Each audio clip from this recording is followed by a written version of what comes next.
Hello, everyone, and Hello. welcome to day 5 of Blue Talk's Amplify Your Message. What a morning. Okay, currently I have no light, so welcome to just yay tech issues. I am attempting to connect to my daughter's laptop, so I have power on my phone so that we can be here in whatever way that looks. Can each of you hear me? Hear you Yeah. perfectly. Yep. Okay, I can barely hear you, so Okay. this is going to Debbie, be an speak again. interesting day. Yeah, Let's I see, can hear you quite audio, clearly. and see if we can turn it up just a bit. Mhm. How's that? Try talking now. We'll see if I can hear you. Talking. Hello. Hello. That's better. I can hear you now. Okay, we'll Yay. start there. And if it echoes, just let me know and I will mute myself in between. Ah, There we're you here. go. It's See, working. overcome it. Overcome it. Exactly. Oh, yesterday we had one of our interviewees. She couldn't hear us. So we're in the chat typing behind the scenes the questions so that we could actually have Oh, an interview. We make it work. It's all good. yeah. I love it. Yeah. Love I it. saw So I it. want to Went thank really Mikki for well. being my co-host and also interviewing you earlier this week. If you haven't checked out our interview, go back and listen. But Debbie is joining us today as our first guest. Debbie, I would love to hear just a little bit about you to get us started.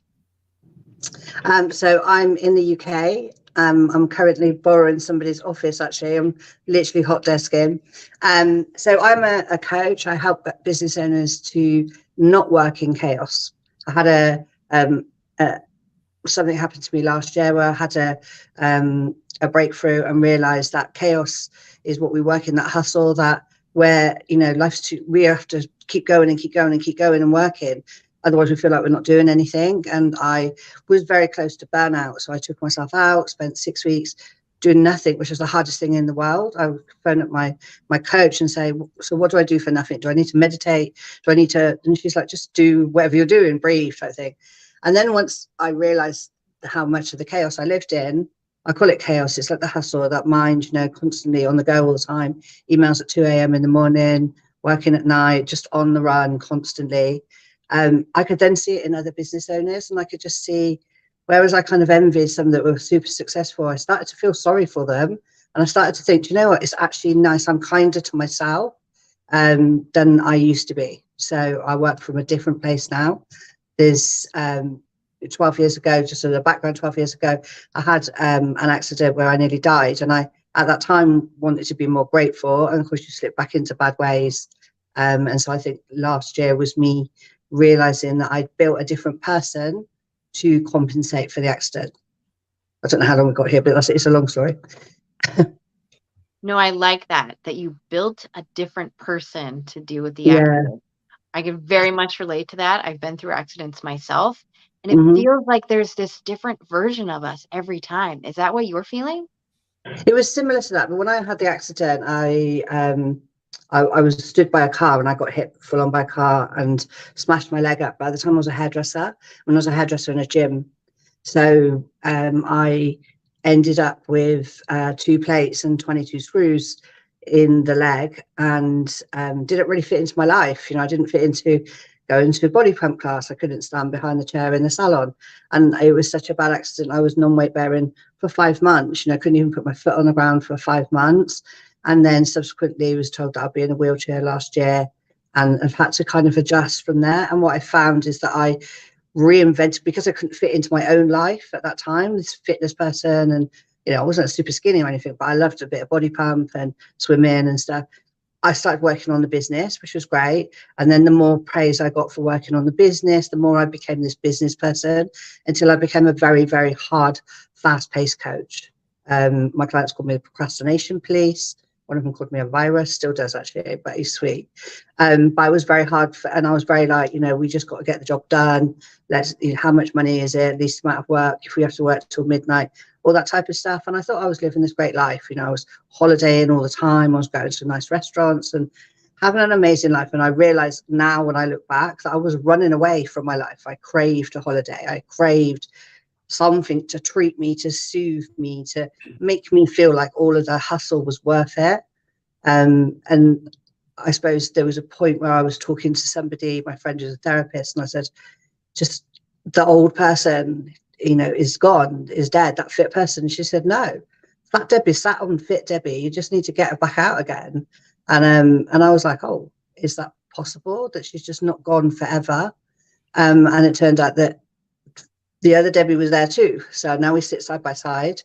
I had a challenge last year where, because I was meant to be in a wheelchair last year, I was 55 last year, I kind of was like, right, I've beat the odds for now.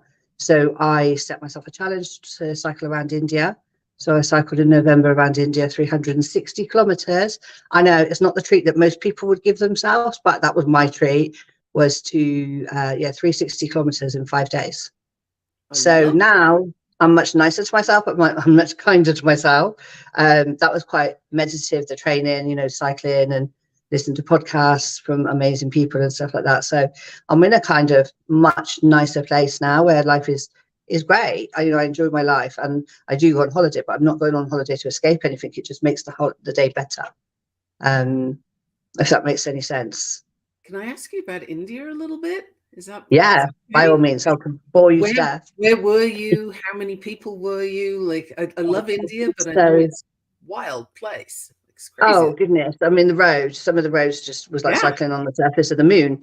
So we did what was the Golden Triangle. So we flew into Delhi. There was only 10 of us on the group, but normally it's a bigger group, and it was the first one since the COVID. So we first of all went to Fort Agra, which is next door to the Taj Mahal. Then the next morning we got up early at dawn to go to the Taj Mahal because it's the best time to see it for the sunrise. And then the next day we went to the Taj Mahal, and then in the afternoon we went to go our bike. So really you start from Agra, which is where the Taj Mahal is, right round to Jaipur. So where if you saw the holiday that was the Golden Triangle, that's what we did, but not on the main roads. We would go through back roads. We did a little bit on main roads. I mean, the first time that I got on the bike, it wasn't fixed together. The handlebars turned, but the wheel didn't, and I was really nervous. I'm not a cyclist, and all the other people had actually done something like this before, so it was my first time. I pushed my bike around the corner behind a van so no one could see me wobbling and falling off, and then the handlebars didn't work to go back. And then we went out onto the road, and that was like, wow. There was a cow sat in the middle of the road, there was tuk-tuks, there was 6 people on a moped coming towards you, because the rules are just suggested. They're not actual rules, they just suggest them.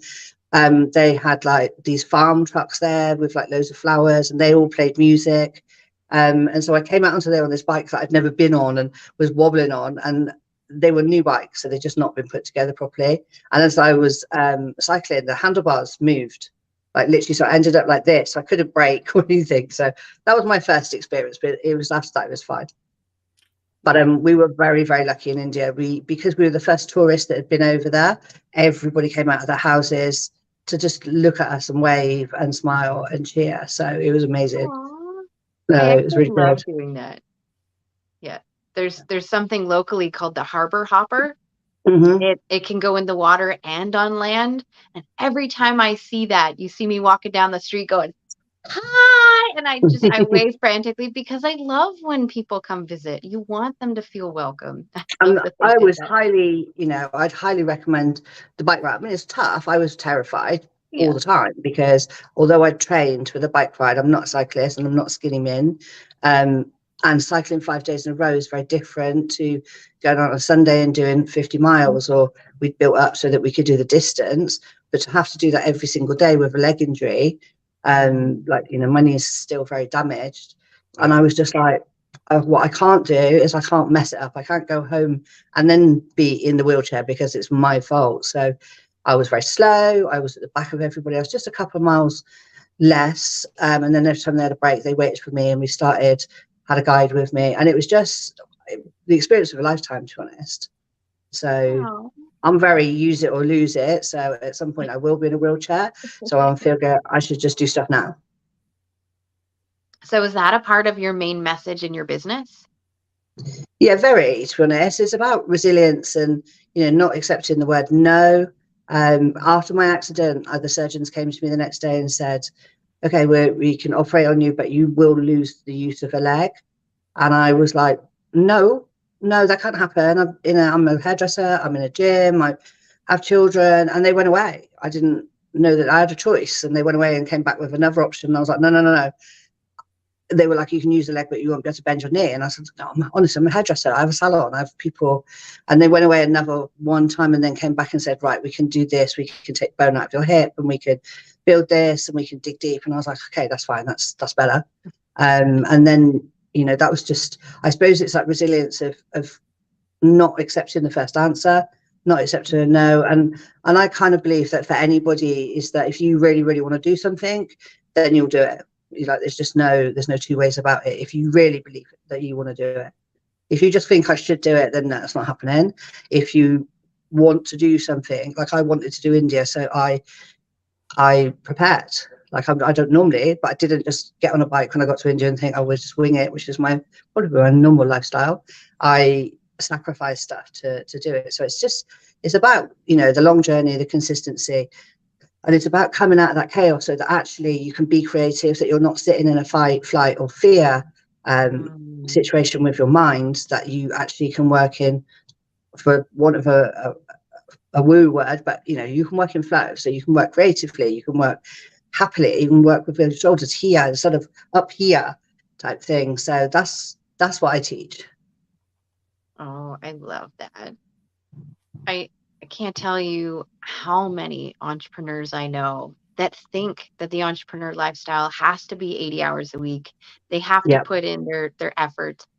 What are some of those things that drive you nuts about that lifestyle that you see over and over again that you would like to address for them right now?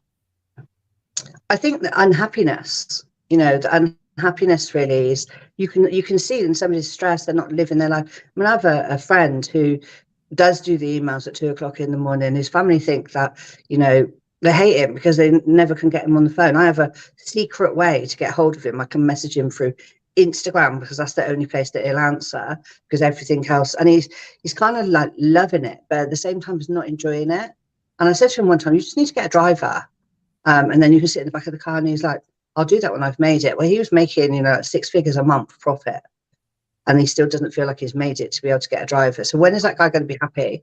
When is it ever going to be enough? And I think that's the thing. For me, nothing was enough. I actually thought that, you know, I thought my husband was, I don't know if I'm allowed to say this, but I thought my husband was like a bit of an arse because for some reason. And then now I look back, it was me. I don't know if I'm allowed to say arse, that's all. But when I look back now, it was me. I was the person that nothing was enough, never enough. All I talked about was work. All I thought about was work. I had an experience where I stood and watched a car come to me and think I was going to die.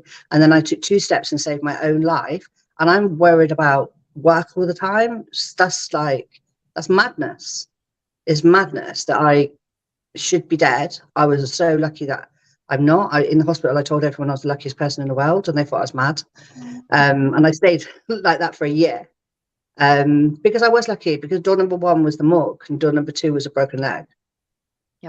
So, you know, so then why am I stressing? Why am I doing emails at 2:00 in the morning? Is that the whole reason that I'm meant to be here? Or is it to tell people that actually there's a nicer way to work, a much nicer life? And you can still be super successful. You just do it in a nicer way. I like that word, successful. There's many people who look at it, and some of them have huge visions and some of them have small visions. And for them, that is what's satisfying. So in your world, Debbie, what do you see as success for you? Oh, I believe that I am going to have a big life. I'm having a big life, and I'm not prepared to settle for anything less than a big life. And a big life to me doesn't mean a mansion or a fancy car. It doesn't really mean material things. It's more about experiences and travel and people. I love people. I'm so curious about people. I literally analyze people's shopping baskets in the supermarket to work out what type of life they're having. Be like, that's a single man, that one's got kids, this one's on a date night. Yeah, if I worked in a supermarket, I'd never get any work done. But I just think, you know, we're here for, my friend does the same. She's like, we're not here for a long time, we're here for a good time. So, you know, experiences and things like India, adventures, that to me is successful. To be able to have a business, to be able to help people, to be able to work and be able to have adventures, then To me, that's success. Success to me isn't millions of pounds in the bank and blood pressure and a heart attack. And never see my family or never see my friends or never have fun. Yeah. Is there a particular type of company that you work with? Like, do you work with gyms now, or, you know, are you working with anybody who just wants to lose the chaos? Anybody who's like almost burnt out, realistically. So I have a team building exercise that I do that is like personality styles. So it's a real easy way for people to understand the personalities of their team and their management. So in a business that's like middle size or bigger, I would teach the managers to say, okay, this is your personality style, this is somebody else's. So I may be fast and very get to the point, and somebody else in my team might be somebody who's much slower paced and needs details and needs questions and needs to we call it a club, spade, diamond, heart, which is easy to remember. So the club needs the details, needs to have every question answered. They cannot be wrong. It actually upsets them to be wrong. It's part of their makeup. And so for me to go do this like this, that stresses them out. So I have to say, okay, come here, let me show you, ask some questions, tell me what you do, and then tell me when you're satisfied that you understand it, go away and do it. And they're amazing. They'll do their job. So unwittingly, most people go, oh, I expect you to understand like I understand. Do you see what I mean? And most people don't understand. So if you can, in a really quick way to take the stress out, so if you can understand your peers and your team and actually the person who's above you as well, and understand how they need to be communicated with, those people stop feeling worthless, misunderstood, bullied, and you reduce the churn in your business because they'll stay and feel that you've actually taken the time to look after them. I've worked in a corporate call center for mobile phones when the phones first came out, and it was very hard. And I made that mistake. I had somebody that came to me and I would ask them to do something, and he just didn't understand it. And he kept coming back to me, and I kept going, oh, I've already told you. And not in my verbally, but in my body language, probably was like, oh my God, it was so stupid or what? And so somebody took me aside and said, like, you're not speaking this language, you're speaking your language. And so the next day I was like, okay, come. I got a notebook for him. I said, right, I'm going to show you, write down there, ask me any questions. And it worked perfectly. And he went away and did the job and never come back. But when I look back, I think he was probably scared of me. He's probably scared to come and talk to me because I made him feel stupid. But he wasn't stupid. I made him feel stupid because I didn't bother to understand him. And I think this is something, communication is so valuable. And in the workplace, whether that's in your team, in your management team, or with your mother-in-law, go home and look at your wife and work out why she needs to have a big list. Even if you don't care about the list, she cares about the list. So just understand that she cares about that and that why it matters to her. And then she won't think that you're being an idiot or you're being mean to her because you're like, oh God, why have we got to have all this list and all this stuff going on? When you're just like, oh, well, I'll just walk to the shop and get it. And that stresses her out. So if you understand each other, then it just makes everybody for a much happier life. And a much shorter life, shorter time working or shorter time misunderstanding. If you a stroppy teenager, even, you're a stroppy teenager, if you understand what they need, then it makes it much easier. That makes sense. Oh, it does make sense. There have been countless times where I'm in different types of scenarios. I remember this one boss that I had. She very much understood exactly what you're talking about, Debbie, about the different personalities and how different people work. She would always start the morning meetings because it was retail. So I completely understand this whole talking to anybody for hours. That's me. Yeah. She would start the day asking what other people see and what other people feel they need to do, and then have a conversation with somebody who didn't align with what she thought. She's like, oh, I think this is a plan for the day, but I know everybody's different. That's made amazing. Me feel so wonderful and seen because she heard and she listened. It was good. And that's the difference. You would be very loyal to that person, to that very much manager, and probably even loyal to the company, even though the company had not got that ethos. You would, because you feel like misunderstood. On top of that, now in the UK, I don't know about you guys, we have a massive hybrid workforce. So these people are coming off of a Zoom feeling absolutely rubbish. They're going into the kitchen, they're either looking for another job or they're eating every biscuit they can find. And they're just like, these people don't care about me, they're not interested in me, nobody listens to me, blah, blah, blah. You know, and they're sitting there really unhappy, but you can't see that. There's no workmate that can see that because they're sitting there on their own. So if you can manage a hybrid workforce, I managed a travel company, a team of like 50 people before we even had a Zoom, or like when webcams first came out, and they all worked from home around the country. And we, you know, I worked there for 5 years, managing a team at home and keeping them motivated. So I have an understanding of like what it takes, and it's a lot of communication to be able to keep people motivated. You know, they were sales. If they weren't getting any sales, if they weren't converting or whatever they were doing, and they were self-employed, so it wasn't my target, it was their target, it was their life. And I just think, you know, the hybrid thing and the miscommunication are the two biggest things. I used to coach entrepreneurs and like solo business owners and stuff, but just over the last year, since I've changed, I've just recognized this horrible work culture, and it's just so simple to change. You know, it's not, I know there's millions of profiling software and stuff out there. Somebody gave me one the other day and there was 40 pages of feedback, and I was like, 40 pages just for me to know who I am? No, it's not happening, because that's my personality. But a person who was trying to show it to me, he loved all those details, and I was like, oh, I'm gonna die. Get me off the Zoom call. I don't know, how can I escape without offending him? Because I can't. I'm bored. Debbie bored is quite dangerous. And as it happened, the call came in and I was like, phew, I have to take this call. And I've never gone back. So this is just like, you know, a diamond is a fast pace, likes the glitz, likes the glamour. Will always go the extra mile for a bit of glitter or a bit of something special. They want to be made to feel special. They don't really like doing the work. They kind of want the gratification, but they don't really like doing the work. But they can get hyper focused if there's a reason. So if you give them a good enough reward, it doesn't have to be money. It could be a voucher. It could just be a gold star, you know. So you've got that person. You've got a spade, which is very fast paced, doesn't really value relationships, but actually values the result over the relationship. So they can be quite brutal. I'm probably more diamonds now, whereas I was spade before. I was just like, we just need to get the job done. But similarly, they make really fast decisions. So that's the person who's going to make the decisions really quickly. Then you've got the club, which is the details person that cannot be right, cannot be wrong. Sorry, has to be right, has to be their way. That's the type of person who, you know, if I got a new TV or a laptop, you know, I'm plugging it in and turning it on. He's reading the manual before. Like, I'll never read the manual.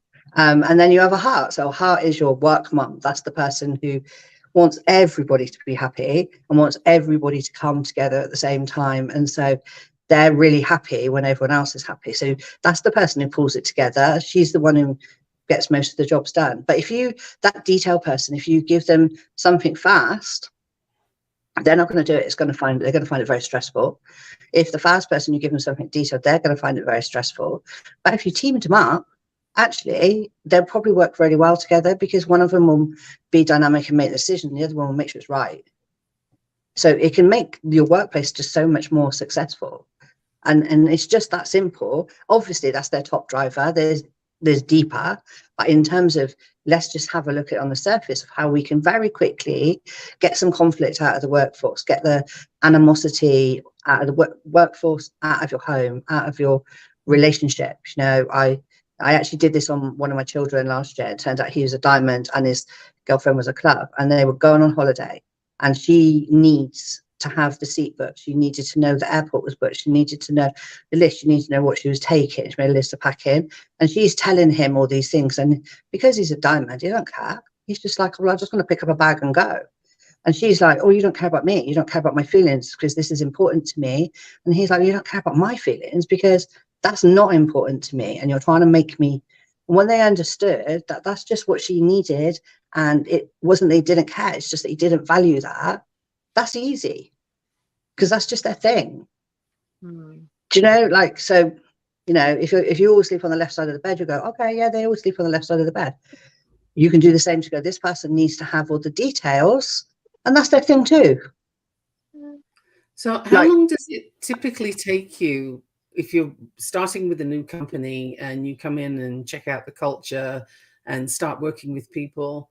How long do you usually take? Like, is there a median or something for I can do a workshop. There's a half-day workshop, and get all most of the blocks out very, very quickly, because it's so simple. If I was going to do a profiling that's really complicated and questionnaires and layers and all that sort of stuff, we make it fun. We go in and we kind of look at the personality types, and then we have a guess at each person, and then we have another look, really, and then we assess. Then we have a great lunch, obviously. I'll bring the lunch with me, and then we assess like where that all fits into the puzzle, because all pieces of the puzzle, you know. So who's a corner, who's a middle, what's the best services, are we being efficient in that the person who's going to be good at doing that particular thing is the person that's doing it, or are we going to go, the person who's really terrible at that thing is the person who's doing it? So let's just have a look at the skill sets and have a look at where it is. And so as a starter, I would normally go in and do like a half day or sort of 5 hours, and then we'd follow that up on a monthly basis to make sure that the culture cascades. Because that's the other thing, is if only 6 people in the business change, then the other people are not going to have an understanding of where it is, and everything will flip back. And I find, going back to the chaos, is that what I discovered for me is that the chaos is a bit of a comfort blanket for me. I know how to do everything in the chaos. I know how to start business. I know everything I could possibly do. I just flip back into that person, and then I could do it. Out of the chaos, to try and do that and not be chaotic, that's a different thing, a real different thing. And that's what will happen in those companies if the culture isn't gone. You know, if they're trying to do something in the culture and the employees don't know anything about it, they're just going to carry on as they were doing before, squabbling, moaning, not being constructive. So the culture just needs, and you know, similarly, if your boss doesn't understand how you work, or you don't understand how they work, they're going to ask you for things that are not possible for you to do easily. Right. And I think that's when you just get the best results. You know, I'm not a good person at writing things down. I'm too fast. So I did my NLP masters last year to write an essay. It stressed me out massively. I kept bouncing away from my laptop. I could do anything, clean the oven, clean the fridge, anything, you know, take the rubbish out, rather than do that. And then one day I thought, I know I have to do this. And so I went onto Zoom and I talked the essay all the way through. And then I got it transcribed on a website into a Word document. And then myself and my manager went through and took out all the ums and the ahs and all that sort of stuff. Although I'm sure there's a program to do that. And then we just bogged it into the right order for the questions. And I sent it in, I passed. And the feedback was, it was a very me essay because I spoke it. Yeah, but I'd had a 3-month extension because I didn't know it. I just couldn't write it. So if someone asked me to write a presentation, I won't be very good. If they ask me to get on the stage, I'm fine. It's good to know your strengths for sure. Yeah, Exactly. Yeah. So that's where my next question is going to go. You mentioned being on a stage versus writing. Have you ever written anything? Like a book or part of a compilation? I do have a book that somebody wrote for me to dictate it. I have a book, Secrets of or Habits of Successful People. But what I have now is I have a podcast. So I'm really comfortable with the podcast because I'm talking to people. When I went to India, when I started talking about my story, I didn't actually speak about the 2 steps saved my life until last year. Just because I thought I'd just done what everybody else would do. I didn't think I'd done anything different. I really just thought it was very normal, and people tell me that it's not. And then I started talking about it last year, and then all these people had stories. Everyone's got an amazing story. So I put together a podcast called Whatever It Takes. When life gives you, the subtitle is When Life Gives You Lemons and You Can Only Make Lemonade. And so now I have this podcast just for fun. And I found I love it. I absolutely love doing the podcast. I've just done one this morning, where people can tell their story. People can say what's happened to them. I've interviewed a spiritual coach who was 17 years an alcoholic and then 18 years healing people, and is super, super accurate. She's the one who told me that I was burnt out last year. I've interviewed an opera singer that can heal people with her voice.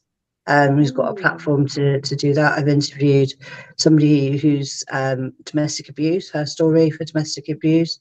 I've interviewed, I can't even remember half the ones that I've done now. I do a block in a day, and it just, there's no end of people that I can put onto the podcast because they're just all super, super interesting. I find, because I'm so curious about people, their stories, they just want to tell me. So I think, let's get it on. So in terms of, yeah, but I'm just, everyone says I should write a book for the 2 steps saved my life. And I'm 12 years in now and I still haven't done it. So I'm not sure about that one. No, I do like that you brought up the fact that you do have a book, but that you spoke it, you got somebody else to help you write it. Yeah. I love that, because then you can still do writing, you can still do speaking, but you do it in your way, which looks different from the way Mikki may have chosen or the way that I have chosen. So I just wanted to take a moment to celebrate that and say, look, we have options. It doesn't have to look a certain way. Yeah. Well, I mean, now I've realized that you can speak to Word. You know, you can just sit at your screen and you can speak to Word, and it just transcribes what you're saying onto a Word document. So it's not that tricky. You know, somebody else is like me that doesn't like typing a lot or gets bored but can tell their story. It's not that tricky to write a book and I guess publish or self-publish. You can go on Fiverr and get someone to do the cover, and that's what I did. And then someone else can help you with the other stuff. I actually asked ChatGPT yesterday, like, how to write a book, and they'll give you the chapters. They can do it all for you. You don't even need to have content anymore.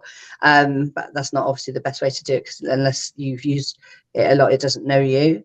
But it tells you step by step how you can write a book. So if you say, how do I write a book without writing, it'll tell you what to do. Or they can just listen to me instead. Oh, yeah. So I think people with dyslexia, for example, who want to write a book can use voice to text. There's all sorts of software, including Word, but there's lots of ways to do that. And I think it's all totally valid. It's still your book. It's still your story. So long as you're a storyteller. So, that's very cool. It's great that we have options other than typing. I think so. And otherwise it wouldn't never happen. It just wouldn't. You wouldn't have that.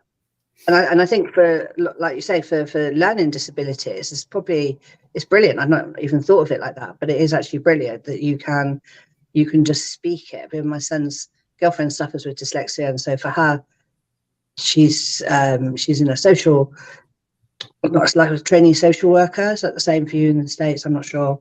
And there's lots and lots of coursework, and so actually I'm going to suggest to her that she does it that way because it's just much simpler for her. Oh, yeah. If she's not doing it already. I mean, I'm actually fortunate here because we have Canada, UK, and USA, and I've lived in all three. I am a Brit. I am actually officially Canadian as well. So I can speak your language, all both. we'll give you that. But yeah, I have a client in the UK who's dyslexic, and we got them onto using voice to text. It's amazing. And it learns your voice. It can, that software can learn your voice too. So you can write probably a book a week if you want to. I mean, you, not anybody. But yeah, do you know what? I'll commit to that. I'll commit that I'll actually do a book. I'll do the story, and then only really for some of the stuff, like being told that I'll be in a wheelchair at 55, that's the worst case scenario. And I'm very much like, okay, that's the scenario for normal people, but it's not really for me. And I'm like, rules are really good for everybody else, but not really for me. So I'm always going to be out of the box. I had an unusual childhood where my dad you'd call him an entrepreneur now, but he sold everything. So it'd be really normal for me to come home and the sofa be gone and somebody sawing a leg off another one to put through the window because it didn't quite fit. Or for things to be bought and sold, for just things to disappear and be replaced by something else. So I suppose I had quite an entrepreneurial background. So I'm very much like out of the box. I tend to think differently to a lot of people, in that I'm just like, okay, there's a solution for everything. We just have to work out what the solution is. And so I stopped hairdressing because I couldn't stand. I was stubborn and stayed for a while.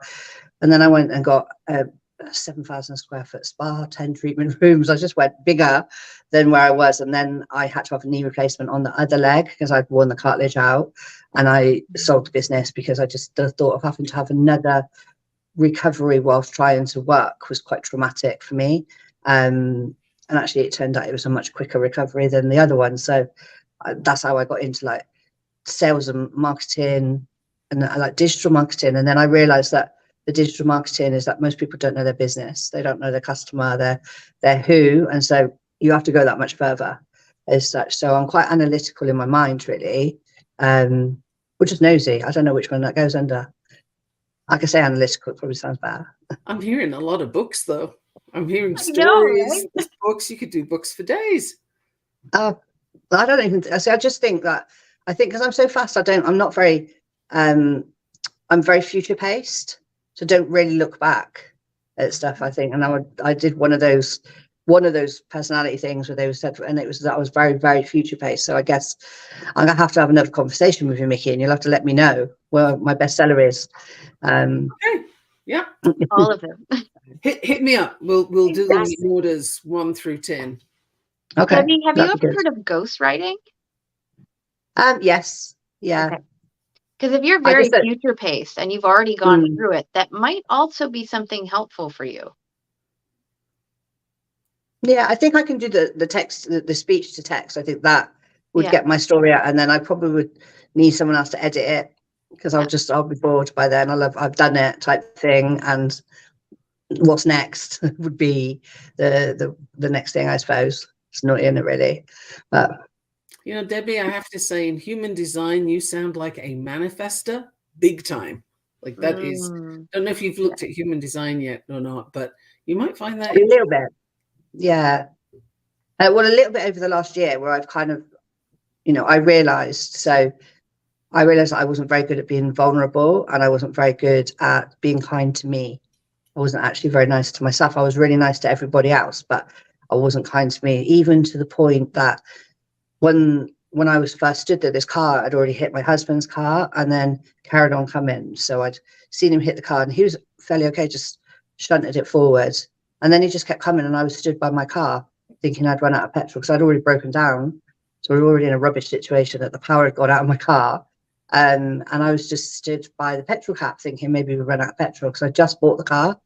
And I just saw this car coming for me, and I was just like, I'm going to die. I'm going to die. And then I was like, no, I'm not dying. I'm not leaving my children. This is honest to God. I'm not leaving my boys. I'm not leaving my children. Jake thinks he's old enough. He's not old enough. I'm not going. And randomly took 2 steps away from where I was, because one side was road, dual carriageway, and one side was where I thought the car was going. So I was trapped. I didn't know where to go. It was a very busy road. And so I just, in my panic, took these 2 steps, and those 2 steps actually saved my life because the car hit exactly where I was stood prior to that. Oh, but wow. in terms of not being kind to myself, for 10 years, I was very angry with myself that I stood there and did the I'm going to die bit, that I didn't fight straight away, which is quite shocking and quite horrific when I look back now. But I was angry with myself that just for those first few seconds that I didn't fight straight away. I'm like, well, I could have been better. I could have done something different. And then after the car had hit me, I was still standing, and it hit my shoulder, and that knocked me onto the floor, winded. And I realised that I was in the lane. I was actually in the dual carriageway. And I thought, now I'm really going to die. I'm going to get run over. And so I had to crawl to the side of the road. But that first few seconds, I was mad for 10 years at myself. So I had to learn to be kinder to myself and be a lot nicer. And then I don't know. So it's a hard one, really, to kind of forgive that little bit. Well, that's definitely a book. I'm not going to keep flogging this. We definitely need to speak.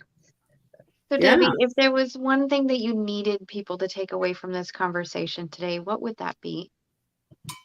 The one thing I would want people to understand is that we all deserve a big life. We all deserve a big life, and nobody should ever settle. I won't settle for anything less than a big life, and no one else should ever settle for. And also to be kind to yourself, to take 10 minutes out of your day, just 10 minutes to You don't have to meditate. I still can't meditate, but I can breathe and listen to some lovely music for 10 minutes that stops my head from spinning. And that 10 minutes is so powerful and energizing. So if anybody is in that chaotic world and they're like, I haven't got time for it, I will go onto YouTube and just pick some music. If it's more than 12 minutes long, I can't even click on it. Like I'm still quite fast paced because I'm like, something that's going to take 24 hours. No. So I'll pick something and then just breathe, because the first time somebody asked me to breathe, I was like this, just literally panting, because I didn't have time to even have a deep breath. I wasn't relaxed enough to just breathe. And I would just say, if your dreams of the big life are not ready yet, just take that 10 minutes for yourself. Go and park the car in the supermarket car park and take it there. If you've chaos in your house or in your bedroom, it's not about meditating. It's just about some breathing, just for 10 minutes of your day. You can spend 10 minutes on TikTok. You can spend 10 minutes watching EastEnders or whatever TV shows you've got over there. You spend 30 minutes. So you've got 10 minutes. Just use it for you. So I'm gonna add to what you said. Just so you know, meditation is about awareness of the self. There are many different ways of meditating, and some of those ways that you mentioned are different ways to meditate. So whether you use that word or not, you're still doing it. You're still being aware of where you are. So I applaud you for that. Debbie, how do we get a hold of you? How do we reach you? So if you wanted to have a chat, then you can send me an email at hello@bryanacademy.co.uk, or I have a website, which is either thebryanacademy.com or Debbie Bryan Coach. So either of those. I'm really happy if anybody wants to just have a 10-minute call. We won't breathe for it. Well, but if you've got some experience in your life or in your business or just in yourself that you just think, do you know what, I could do a better way of communicating with people, let's have a 10-minute chat. I call it a virtual gin and tonic, or cup of tea, whichever. Go to the first one. Yeah, virtual gin and tonic. We'll have a virtual gin and tonic, and we'll just see if I can help you. I'll help you. If I can't, I know so many people, I can probably find someone for you. Oh, that's so lovely. And I want to say thank you for being so graceful for this whole chaos this morning, since we are talking about chaos with you, Debbie. It just, it's how it worked out. Yeah, but it's how you handled it. See, what you did is you had that chaotic start, and instead of going, oh, we're not going to do this today, you were resilient. You went and found a different laptop. You sat in the dark. You've done everything. Yep. So that's a perfect scenario for somebody being able to just handle the glitches in life. All surrounded by boxes that I'm trying to pack and furniture everywhere. It's chaos. It's complete chaos. You're balanced on a window ledge, because I didn't think anything about A, bringing a charger with me, or B, how I'm going to talk to you without holding my phone for 45 minutes. So you're on a window ledge in an office I've never been in. All good. Thanks again, Debbie. Have a You're wonderful welcome. day. Thank you for featuring me. And Mikki, I'll be in touch. I'll connect. Yes, ma'am. Yes, please. Thank you. And now, see, I'm afraid of checking who's next, because the last time I tried to make a notification go away, it kicked me off. Oh, is that what happened? I was like, I need to make sure that it's on vibrate and there's people trying to have conversations, because I'm moving. There's chaos. Right. So there's all these conversations. I'm just trying to make them go away. I have moved many times in my life, and I totally get where you're at with that. There is a measure of, I really can't do anything with any of this. So now it's so chaotic, you become calm in the middle. And that's, that's like the Zen place to be, because there's no point in being anything else. Everything else is chaotic. So you're doing a lot. Hi, Bonnie. Hi, Bonnie. Hello. Good morning, ladies. Welcome back. It's been busy.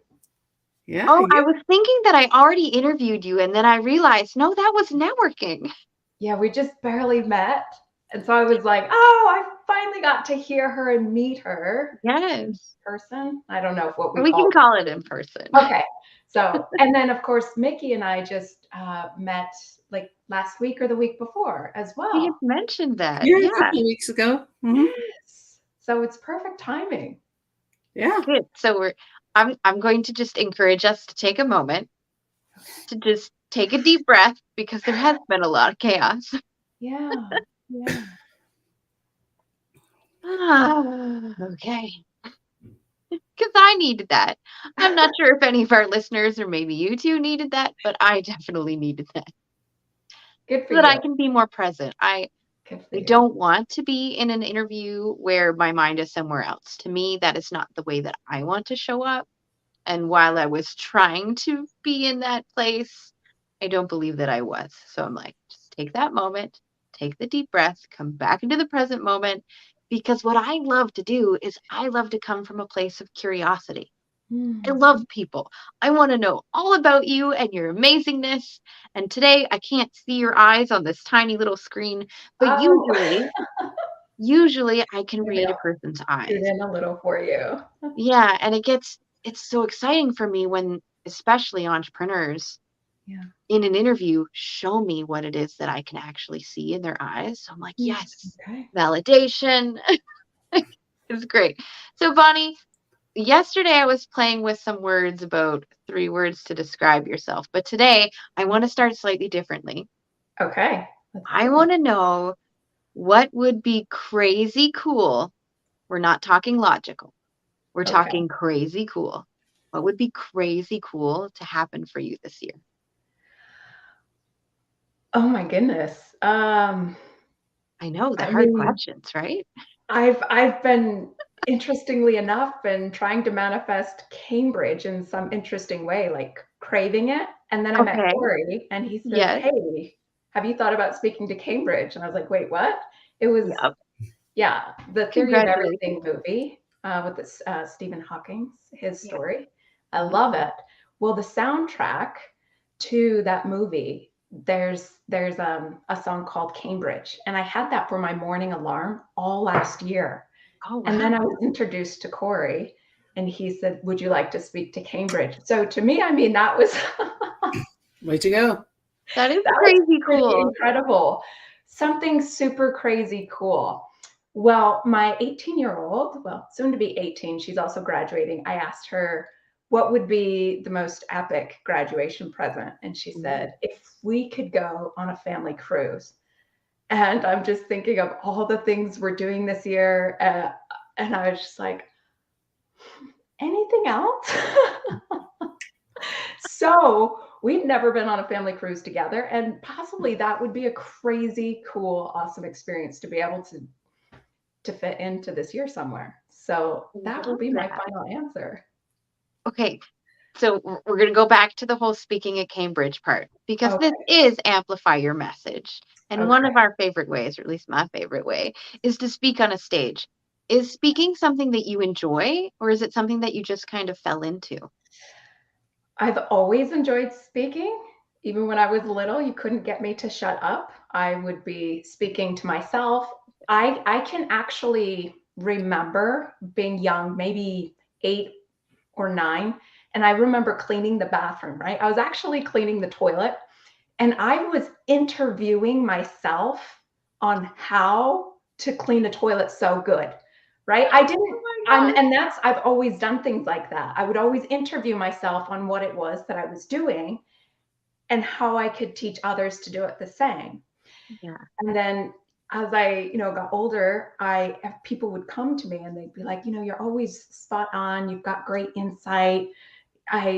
Just can I have your feedback, or they would say insight on this? What are Yeah. your thoughts? And I would say things thinking that I was guessing, but it turns out that I'm clairvoyant. So I was actually giving them correct details, and that's why they were always coming back to me. I didn't realize this until 2019 when things started really shifting in my life. Yeah. But yeah, so now it's different. And when I went through what I like to call my freely me journey, that got me from, my sad point, that big pivotal point in your life, that sudden moment of realization, to the point where I was actually teaching people, was, in 2010. So there was that story. And then my journey that I went on as a result of what happened. So I've always loved speaking. It's true. Ooh. So let's dive into that part. Okay. You're just giving us tidbits, which is my favorite. It's like you got to tease a little bit. Come have a conversation. So, Bonnie, what is it that you do? What is that message that you're trying to share with people when you do speak or write or something? Uh, so my business, the title, of course, is called the Freely Me Journey. And my mission is to help women fall crazy in love with themselves and their life, helping them to rebuild their relationship with themselves and their life. Because I know as a result of the journey I experienced in 2010, I like to tell people that I was a professional runner. I was an Olympic runner, not the kind with the really great shoes or that record time to beat, but the kind that would constantly run to avoid and escape the discomfort of being in their own skin and in their own mind. You know, this body and this mind. I had no idea about, identities and different responsibilities that we take on at any one moment, at any point in our life, and then carry that energy and personality and identity through our life in different relationships. And suddenly it's not working, and suddenly life is chaos, and suddenly I'm depressed, and suddenly, right? So rebuilding your relationship with yourself, having this incredible understanding of who you are, what you are, and how to use your mind and your body to work together. I had no idea that I was the solution. I definitely knew that I was the problem, but because I was constantly running from myself, I didn't even give myself a chance to be present enough to think, oh, I'm a solution to these things that are not going well in my life. So, what is that story which you so smoothly alluded to? Yes, yes, yes. She's not going to let you get away with it, Bonnie. You're going to Okay, have okay. to. No. She's on it. It's okay. That's So, my passion, is because I love to get to know people's stories. Most of the time, what I see is when I'm not picking on them, they will just do the surface level. And then that hard, painful struggle part, they just kind of sweep it under the rug. And they're like, 5 years later, or after I started practicing this stuff, that's the piece we need to know about. So that's why I'm so passionate about people's stories. It's like, I'm going to see what you're willing to tell me. And then in the right way, like not necessarily live with a bunch of strangers, usually one-on-one, you start to dig into that, because that's where the sweet spot is. That's how people connect with you as a human being. And that's what I want to do with these interviews.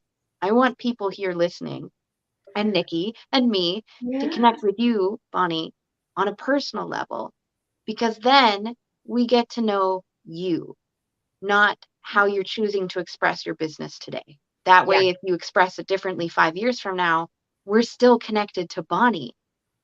She just says her message differently. yes, And we're like, we can follow you through that. yes. Yeah. Now, Laura, challenge me to vulnerability anytime. Oh, Because okay. I Yeah. believe that's where the juice is of life. That's where we actually create this connection that is unavoidable, that we're all seeking and longing for, but not many of us are willing to sit in that space of like outrageously raw vulnerability, right? Call But it that's where the courageous magic happens. connection. Yeah. Yeah. Yeah. So in 2010, my three kiddos, all under the age of five, Ooh. 4, and 2. Ooh. My husband, myself, we lived in my parents' basement. We relied on the state for food and medical. My husband jumped from temp job to temp job. And it seems like we were always just scrounging for change for everything. It was just a really uncomfortable time. And it was Easter morning what was actually Easter afternoon, my 4-year-old daughter came running up to me and she said, "Mommy, you're on Grandpa's TV. Come see." And she started pulling me and pulling me. And I like moved my arm away, I pulled it back, and I was like, "Summer, I have things to do."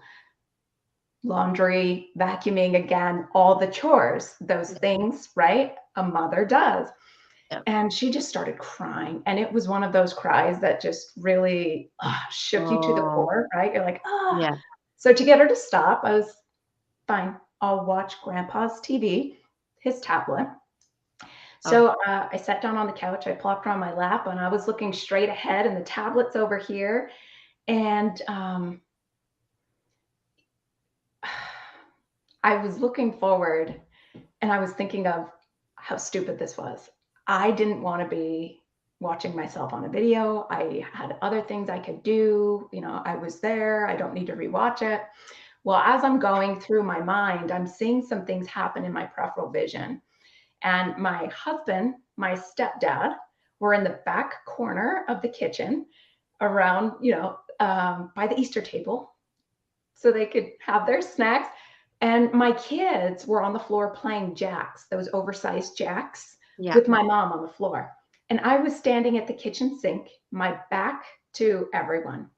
And suddenly, Summer, the 4-year-old, she pops up off the floor and she runs over to the Easter table and she reaches and she picks up this egg and she puts it down, and she picks up another egg and looks at it and puts it down. And then she gets up on her tippy toes and reaches across the table and she picks up an egg and she just lights up and she is so excited and she runs up behind me with this egg in her hand.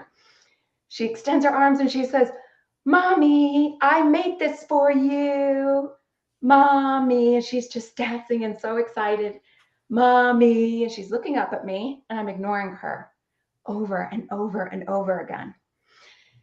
She got tired of it and she said, "Mommy, I made this for you." And she just yelled it.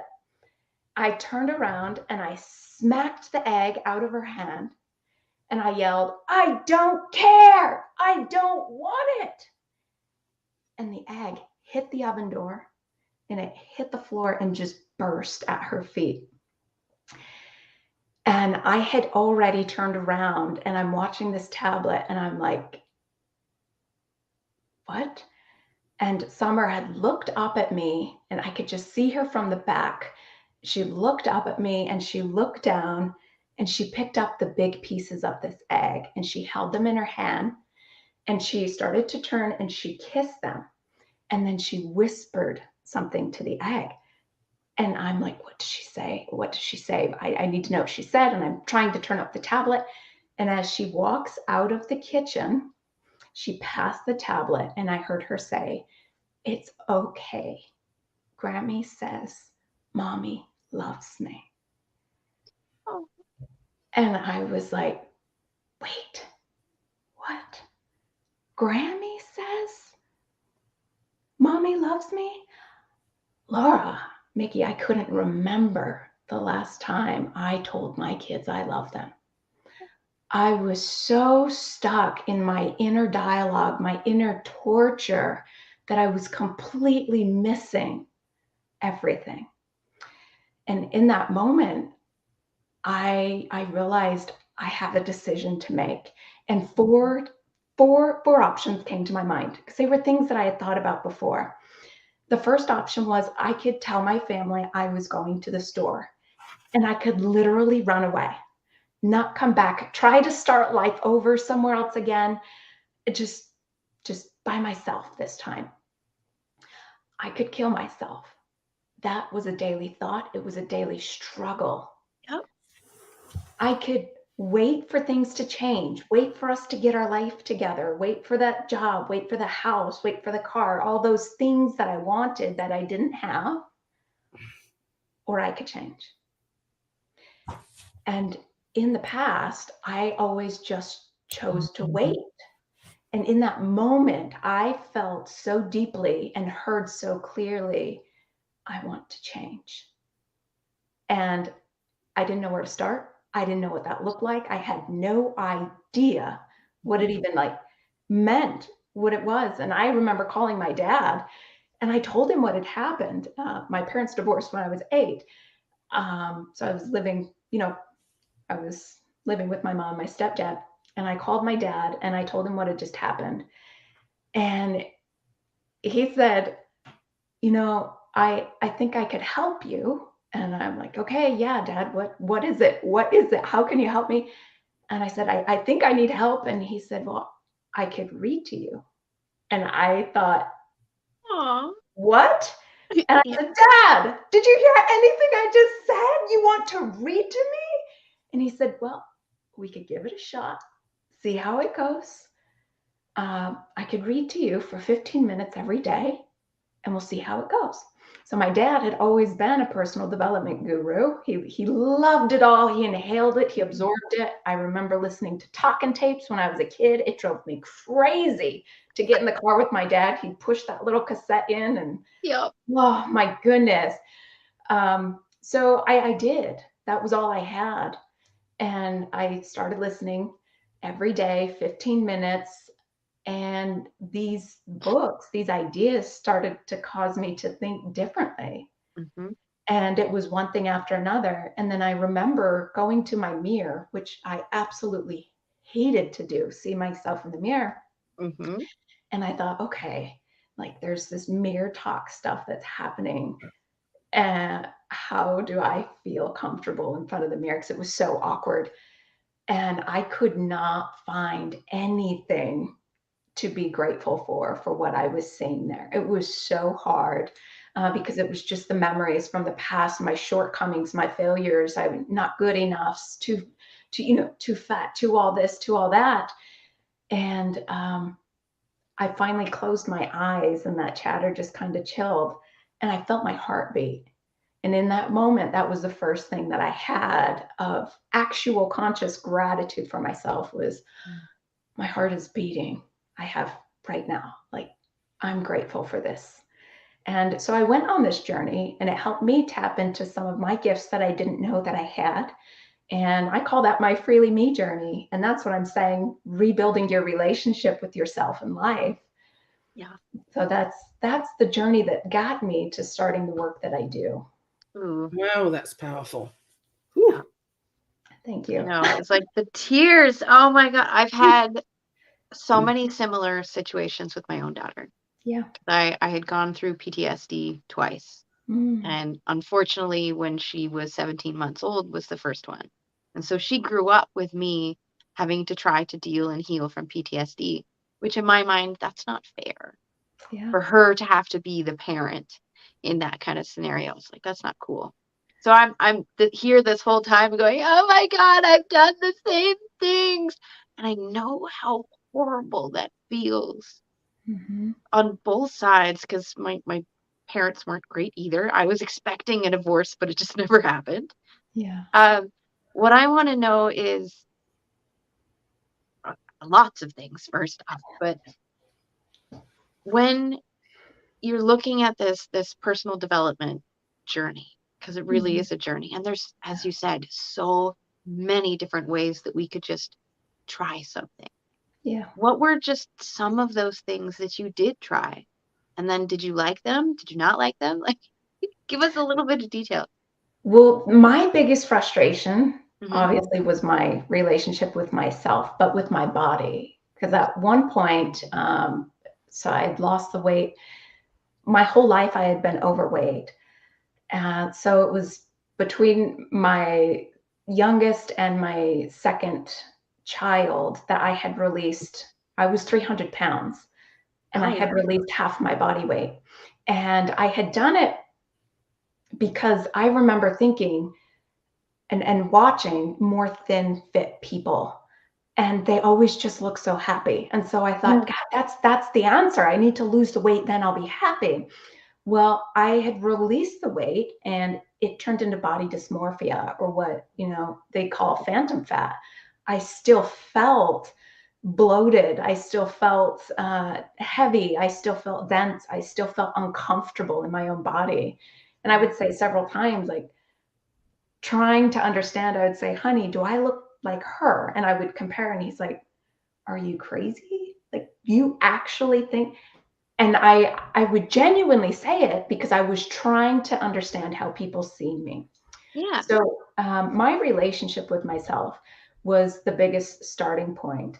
And one of the things that I had done was started going back to the gym, but I had done it in the morning, right? I was never a morning person, really. Well, I guess I always had been, but I'd always dreaded the mornings. And so I started going back to the gym and exercising. And my goal was, okay, I'm going to try to beat the thoughts, right? Nice. Before the thoughts turn on, I want to already have my bedroom light on and get into my workout clothes and get my shoes on before the thoughts turn on that are like, oh, I don't want to do this. So it was like a race against myself, but it was this game. And it turned into consistency. And then it turned into listening to the personal development stuff on my own, right? Even outside of dad. And then dad and I began to like collaborate with each other on things that we were learning. And so it turned into that. But I think the biggest point for me, I'd always journaled, but the biggest point for me was intentional journaling. And something that I would do is future story journaling, where I would sit there and imagine an event or a situation or a future that I wanted to have, and I would journal about it. And it'd just be a little blip, like a story, like I had experienced it that day. Yeah. It was so great being with the kids today, and this, and that, things that haven't happened. So I had all what I call now is informing the future. Writing was one of the greatest things that I could do for myself, especially because I had always written poetry and stories and stuff like that as younger. And it just, I believe it gave me a more conscious relationship with the universe, with myself and with the universe. And I mean, so many things have manifested from these writings where I'm just like blown away. But don't get me wrong, so many things manifested from the writings that I did in fear as well. Yes. And that's one of the big points that I want to, really the message that I really want to get out, an important piece is you can sit and dwell about a future that you don't want to happen, that hasn't happened yet.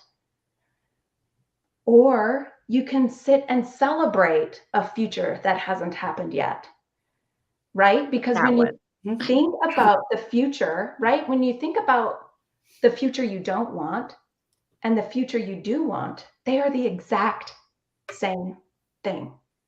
It's just a thought. Yeah. And they both cause you to feel a certain way. Yeah.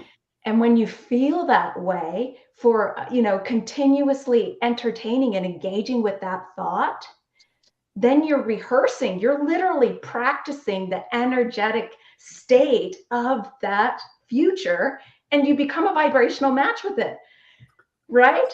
But how many people, let me ask you, because this is bizarre, and I think that we kind of got off topic a little bit here. But how many people do you know where you're sitting and they're like, I'm really concerned. I'm worried about how things are going to be, finances and my relationship and my job and this and that. And you'll sit with them and hand on the knee, say, yeah, I know it's hard. I'm sorry. I understand.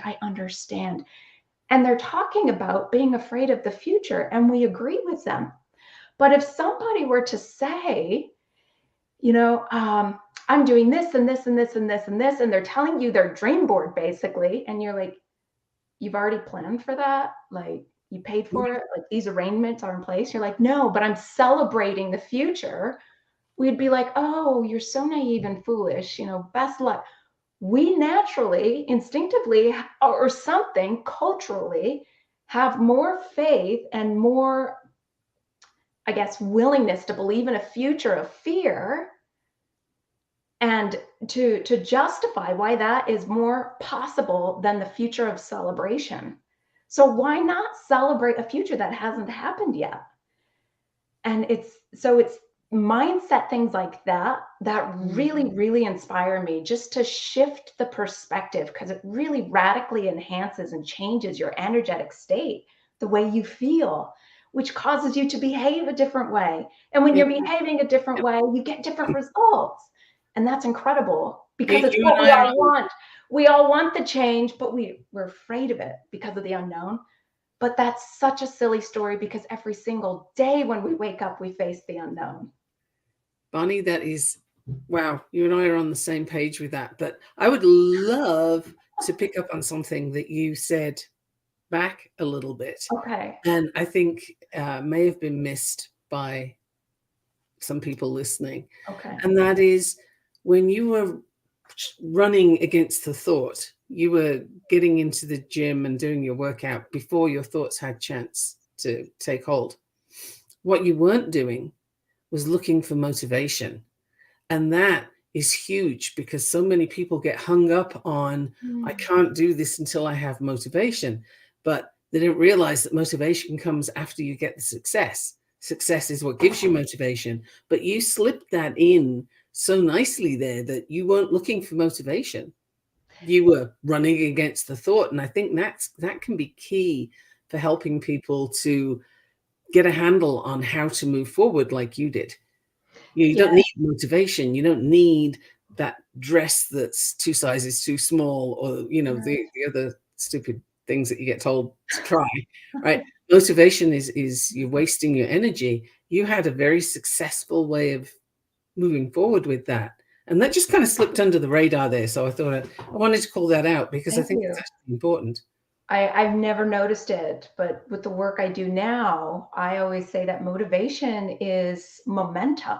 Yeah. Like when you push a car from the start, that's the hardest part. You don't, the only reason you're pushing the car is because you need to. You have the willingness to try to push the car, to move it, right?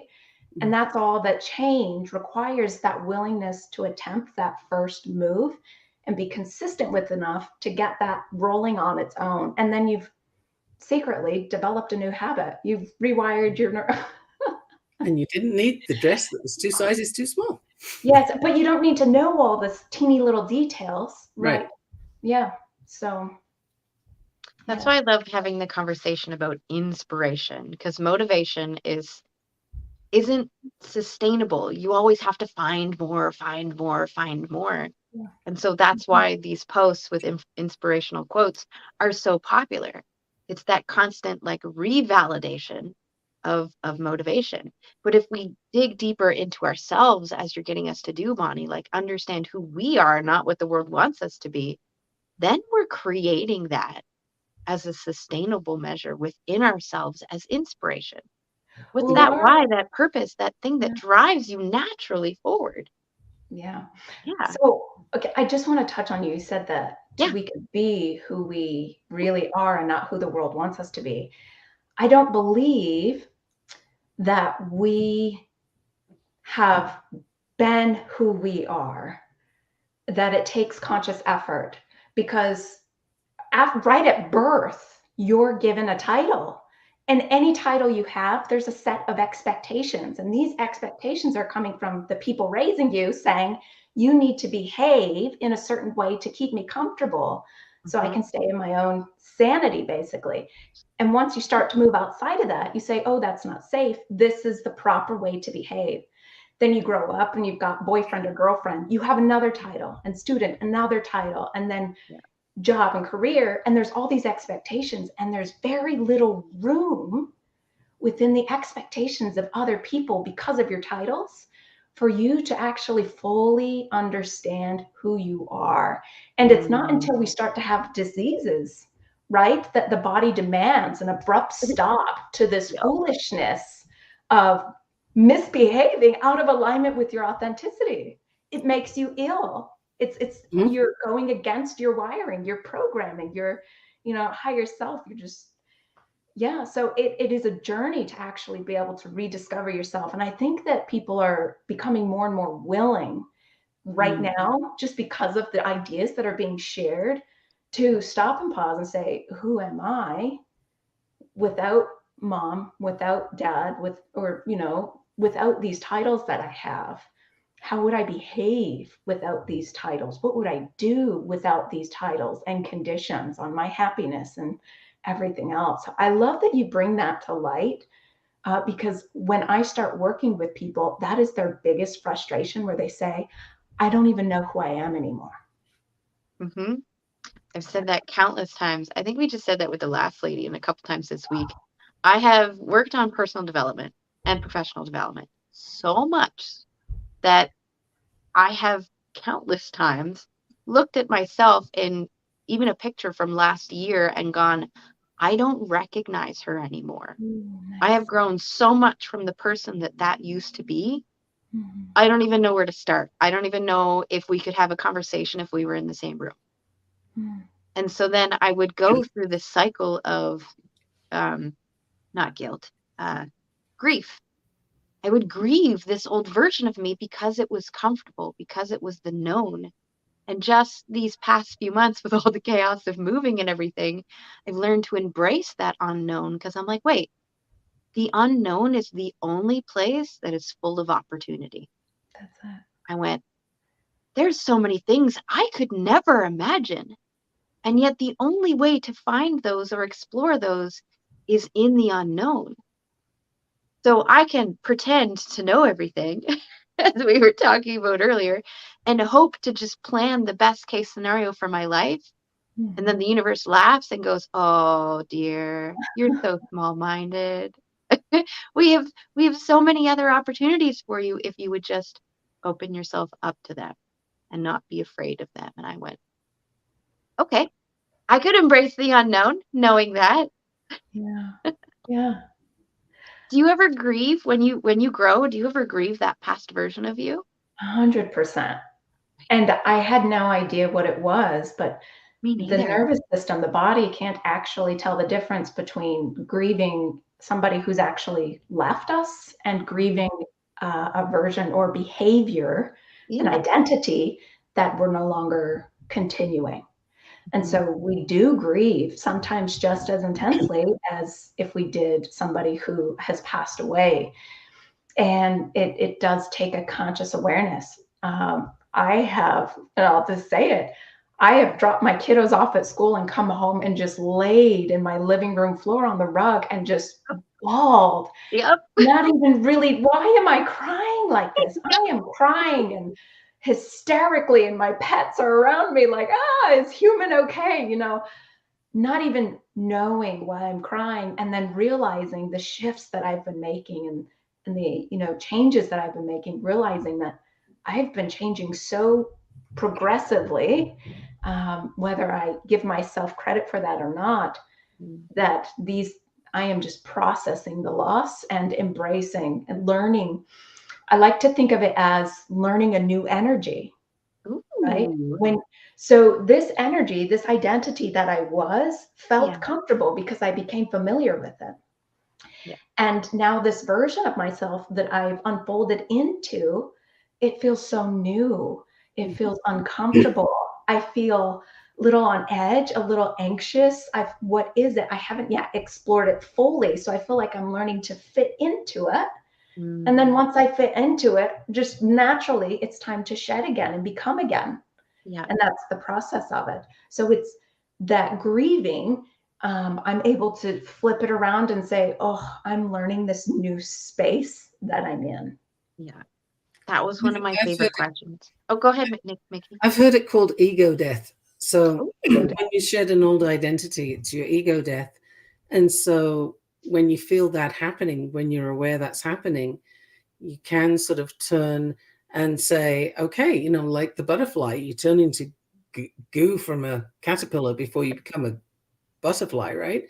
Yeah. So, oh, this change is happening.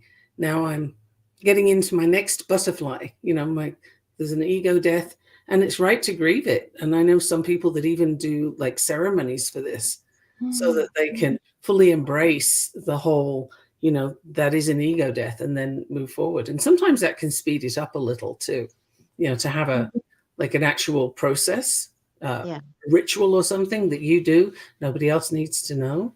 But that ego death is it's the place of growth, as you know. You're telling us all about it right now. Well, I believe that we can consciously do ego death, and that's by doing shadow work. And let me give you an example. So triggers. Um, I like to believe we have a hidden rule book. And it basically says, I need you to do this and to behave a certain way towards me, or else I'm going to feel and behave this way.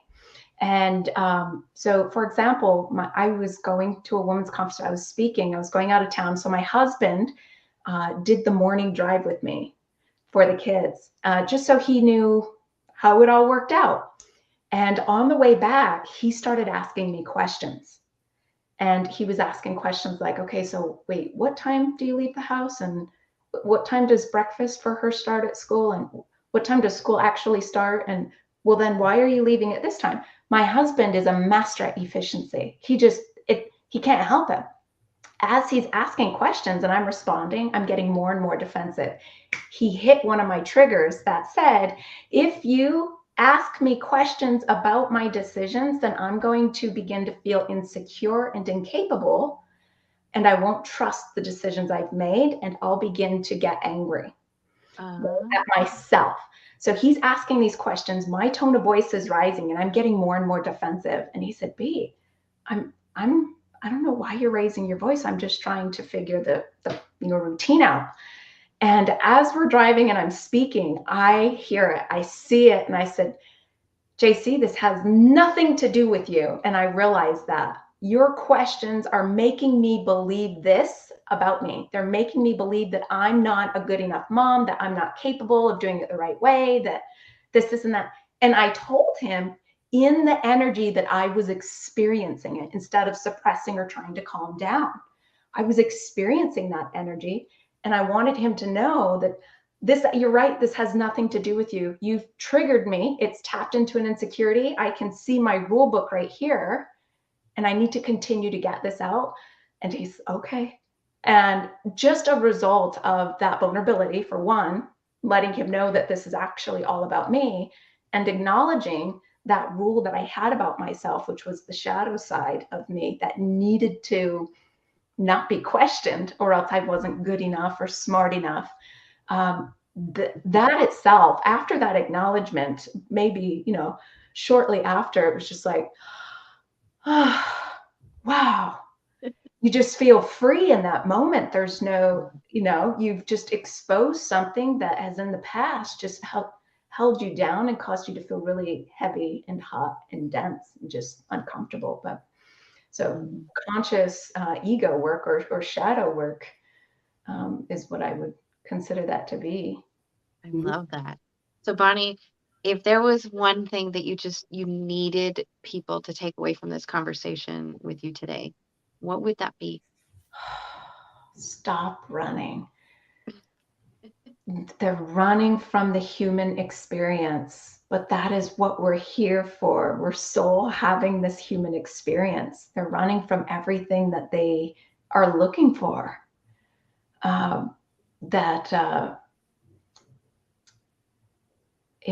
The quality of your relationship with yourself matters, and it is the most important relationship you will ever build.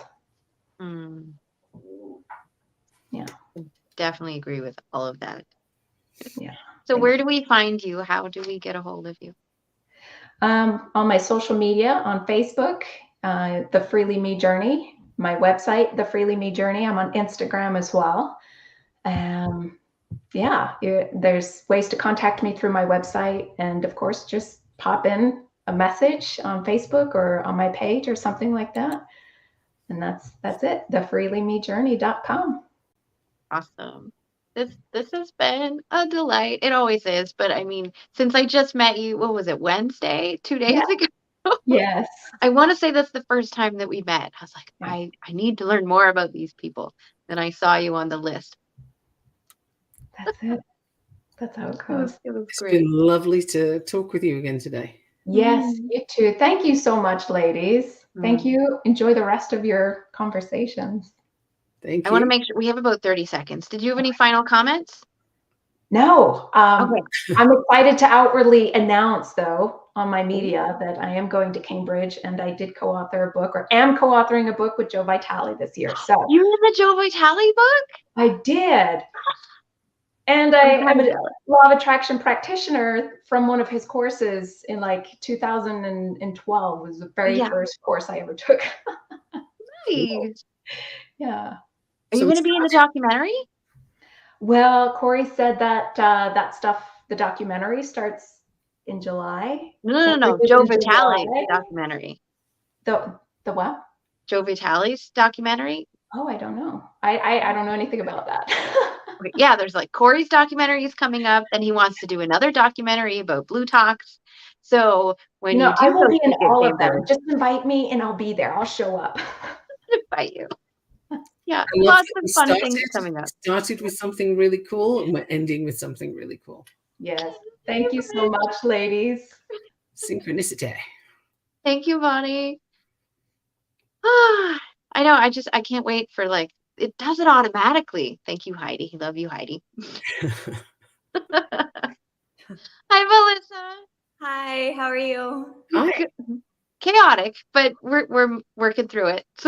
You don't look chaotic to me. From this end, it looks very, very organized and professional. So I have no power in my house. I'm Oh. hooked up to my daughter's laptop in hope of having power on my phone, and I haven't quite used up all the data on my plan yet, so we're still good. perfect. Well, I feel like the whole moon that just happened was really messing with technology for me too. So I fully understand. But you know what? We work through it. We're here. We love the conversation. So Melissa, I'm playing with a different question today. Yeah. Yesterday I was asking people about 3 words that they would love other people to describe them as. We're not doing that today. Today I want to know what would be crazy cool. Again, we're not talking logical. What Yeah. would be crazy cool to happen for you this year? And then we'll get into your story and what you do. Okay, what would be crazy cool to happen this year? I would love, well, you know what? What would be crazy cool is to start being super visible and speaking on stages. I've been wanting to speak on stage for, well, not wanting to. I've been resisting speaking on stages for over a decade. And I just booked my first live talk on the Blue Talk stage in May at Cambridge University, or Columbia University. Congratulations. Yeah, so that's going to be crazy awesome for sure. I'm excited. Okay, Very so cool. now I want to know, because our listeners are sometimes in the same boat as you. What does it feel like? What are you excited about? What makes you nervous? What's your plan? I'm excited to share my message with the world and actually start sharing my story and making a bigger impact. What scares me is public speaking, and even doing something like this is completely outside of what I am comfortable with doing, what I normally do. I hide behind my stories, I hide behind the social media, but this is really stepping outside the box for me. So yeah, just fully stretching out of my comfort zone and expanding into bigger visibility is scary but exciting. So I'm looking forward to I it. think this is going to be a lovely experience because Mikki and I are both very loving people.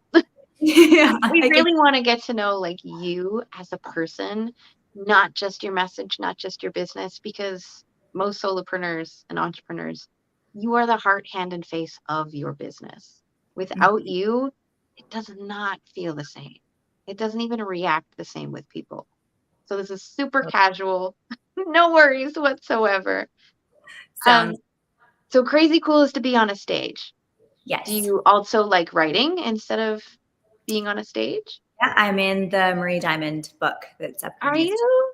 Congratulations. Yeah, I would love to actually author my own book as well. So just write my own book. I'm not sure what it's going to be about yet, but I know that it's in me somewhere. So Oh, there's definitely books in there somewhere.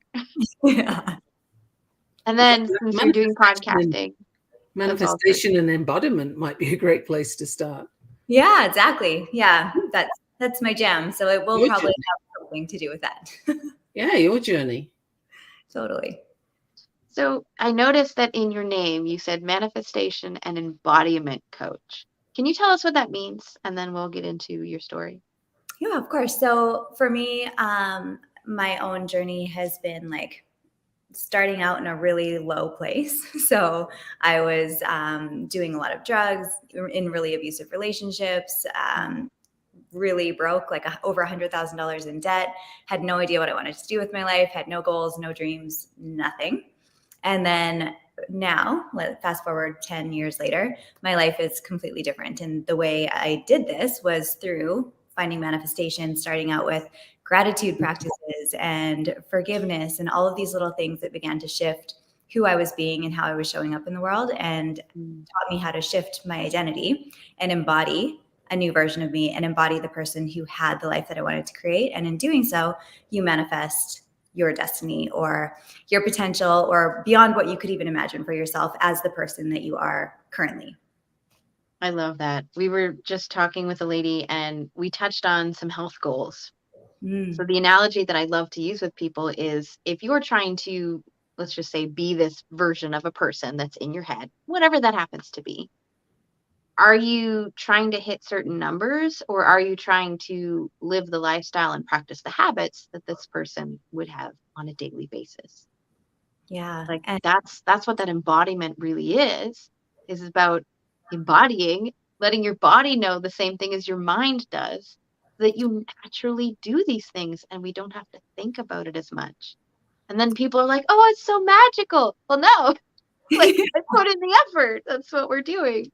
exactly. And it's actually really scientific. And for me, Yeah. I'm Virgo and I'm very analytical, but I also have this really spiritual side to me. So when I was listening to the law of attraction and stuff back in the day, I was like, cool, but how?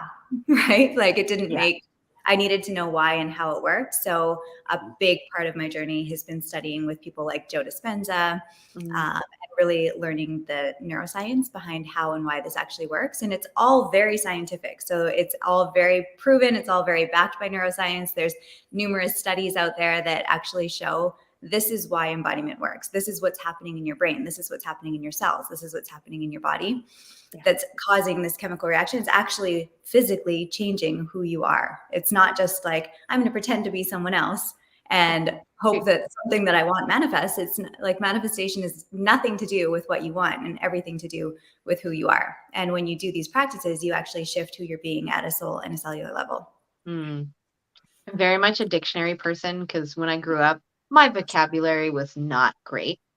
And then I got a lot of like horrible feedback. It's like you need to step it up, because nobody really understands what I'm trying to say. One of the words that I did look up was manifestation. And basically, the core definition is to prove. So when we think of manifestation through the lens of woo-woo, which to me is just science that somebody hasn't taken the time to understand yet, Yeah. then manifestation is we're just proving to ourselves that it's true. We're proving that it's possible. We're proving that we can take the steps to get there. I love that. How do you see, how do you feel people see manifestation and embodiment? I think a lot of people have like erroneous ideas of what manifestation is. Like they think, oh, if I just think positive, then the things that I want will manifest. And if I think negative, then I'm going to attract negative things. And I have to take aligned action in order to get what I want. And I have to sit down and do all these rituals and visualize. And there's all these practices. And how come it's not working? And it must not work for me is a big one that I think a lot of people believe. It's like, oh, well, I can see it working for all these people, but for some reason, it's not working for me. And I think that it's because there's missing pieces that they haven't actually received yet about the actual embodiment, about like we are electromagnetic beings, right? So the electro part is the thoughts. We send out vibrational frequencies through our thoughts, and they're electric. And then they send out a signal into the quantum field. And then through our feelings, it activates our heart field, and our heart magnetizes. So the electro part is the thoughts, the magnetic part is the heart, but nobody's actually focusing on this area. They're all up here doing their manifestations from their head and not bringing it down into their heart and into the body. And so it stays out here. And they wonder, how come it's not coming back to me? I'm doing all the work. I'm visualizing it. I'm seeing it. I'm focusing on it every day. And yet it's not happening. It's because they're missing the embodiment piece. So that's why I like to teach manifestation and embodiment, because you can focus on the manifestation all day long, but if you're not actually bringing it down into the physical body and bringing the soul back into the physical body, it's really hard to manifest. Yeah. I'm doing all the things. I'm doing everything you said that I needed to do. And then what was the quote from Abraham Hicks? People are always like, but how do I get the money from the field into the bank? Yeah, I know, because she's always talking about this vortex with like so much abundance and so much money, and it's right there. And yeah, I totally get that. Yeah. Next to the bank. Yeah. But it's the same question over and over. I love it. I think a big part of that is that people want to be there really quickly. Like, okay, I'm going to think it and it's going to come. And then it's not here. And, it's like it's the microwave generation, right? You're not going to spend half an hour cooking something. It's 2 minutes in the microwave and you're done.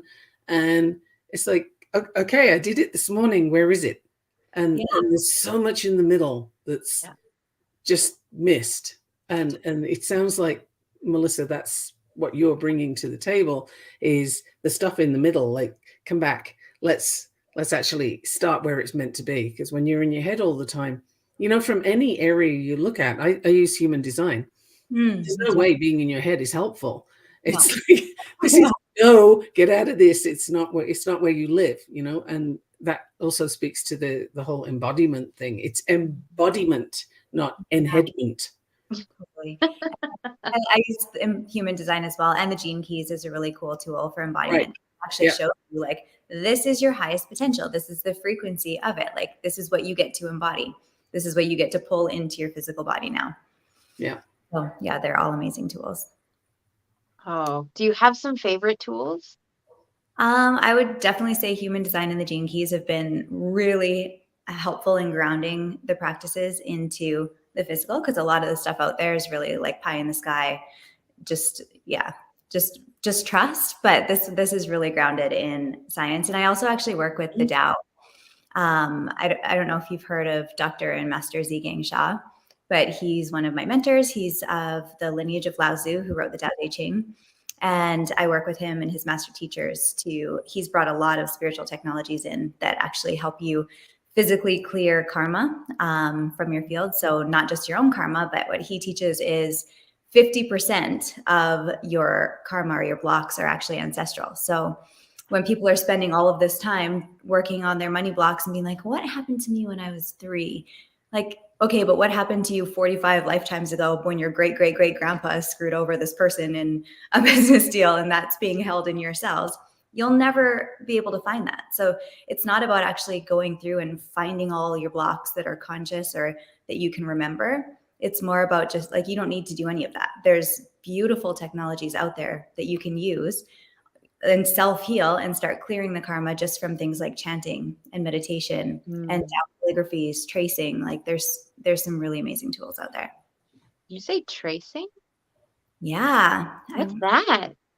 So Master Shah has these incredible tools. They're called Tao calligraphies. They look like just those calligraphies that people used to hang on their walls, like the scrolls, but they are channeled with Tao frequencies. So Buddhas and saints and lamas and gurus, they all come in, and then when he's drawing them, they channel through him this light technology. So when you trace it, it's like if your third eye is open, you can see like light blasting you and just clearing karma, and like flowers and gold coins and everything pouring in and clearing your karma for you while you trace and chant. So you literally just take your fingers and you trace his calligraphies, and they're all super high frequencies, like the 10 Da, which is the greatest love, greatest forgiveness, greatest compassion, greatest light, greatest humility, greatest service, greatest enlightenment. So there's a whole bunch, but you literally just trace them, and it clears a whole bunch of your karma, ancestral karma, karma from all your lifetimes, and it can be as little as 10 minutes a day. Oh, wow. Yeah, and I've seen massive transformations in my own life from just chanting and tracing these calligraphies for 10 minutes a day. Color me interested. I would love to know more about that. Yeah, it's powerful. I would definitely go follow him. He's one of the most incredible teachers that I've ever come across in my life. So that reminds me of those different style coloring books when I was younger, and they came with that oilskin paper, and you're supposed to trace over the drawing. Yeah. For some reason, they were so meditative. It would make me focus in on something, and I didn't even have to think about what to draw. Because for me, that was really stressful. My brain's like half creative and half logical. So I like to draw things that are specific. Yeah. Otherwise, don't ask me to be creative. It's just not going to come up. Yeah, that's like, I used to buy those mandala coloring books and just like color the mandalas. It was really meditative. I'd take them down to the beach and have like my lemon water and just color mandalas. Yeah. I still do that, and I have books of dragons. I love dragons, so I color those if I need to just kind of chill for a while. Yeah. Amazing. I actually started doing it because my daughter has a dragon book, just like you were saying, with coloring in it. Very fancy dragons, but we also play D&D, so it's D&D dragons. And instead of in a coloring book, I have 3D models that I started painting. because it's so like detail oriented, just like the mandala books, the coloring books, but yet it's 3D because I like 3D and I Mhm. can feel it and I can touch it and I can move it around. Yeah, it's great. Yeah, that's fun. It's funny that there's like I just got my daughter a dragon craft where it's like this clay stuff and you put it together, and it was for Easter, but it was like an Easter dragon. Yeah. And it's fun because you make all the little pieces and you have to cut, and like you said, it's detailed. Yeah. But I love doing crafts and coloring and all of those things because it's meditative. Mhm. So let's go back to your story for a moment. Oh yeah. What were those pieces that just made you angry or made you sad or like frustrated you that you really want to work on with your clients? The pieces that frustrated me that I Yeah, want to them that like they're coming to me for now. You mean? sure. Yeah. So the biggest struggle for me was always the money piece. I was like I said earlier, over $100,000 in debt. I was always struggling to pay my bills. I had no idea where my rent was coming from. No idea how I was going to feed myself. It was, I remember like going through my couch looking for change because my friend was like, "You want to grab a coffee?" And I was like, my overdraft was full. All of my credit cards were maxed. I was like, maybe just a second, like looking through the couch, couldn't find anything. I start walking down the road and this homeless guy runs up to me and he goes, "Hey man, do you have $1?" And in my state of scarcity, I was like, "I have $100,000 debt. I cannot pay my bills this month. I might get kicked out of my apartment. I'm pretty sure you have more money than me. Do you have $1?" And he goes, "Ooh, yeah." And he's like, "Here you go." And he gives me his dollar and he runs off. And I was like, "Oh my God, I just took money from a homeless person." Oh, And wow. so that was like rock bottom.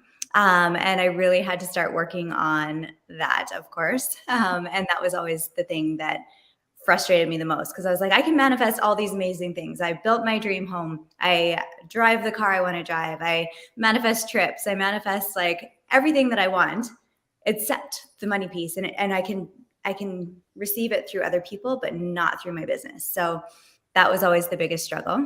Ooh. And in just actually since finding Master Shah recently, things have really turned around massively with the financial empowerments and the tracing and everything. I've just in the last couple of weeks manifested a 10-acre farm in Mexico, and we're developing 18 homes on it. And it's like a dream project. It's like a beautiful boutique kind of like hotel vibe, which is something I've always wanted to do. So that just kind of dropped in out of nowhere. And I paid off that $100,000 debt within the last 2 years, and I'm debt free now. I have some, of course, a little bit on credit cards, but easy enough to pay off. And I have been attracting all these opportunities, have passive income opportunities, have my business, and just money seems to be coming in from all of these other places. So I find a lot of people come to me because they want to make not only a bigger income, but impact as well in their business, because obviously how much money you're making in your business is a reflection of the impact that you're making in the world. So that's a big piece. Wow. I can imagine people just, you must have a waiting list. And if you haven't, you will after people have heard this. I'm open to receiving a wait list for sure.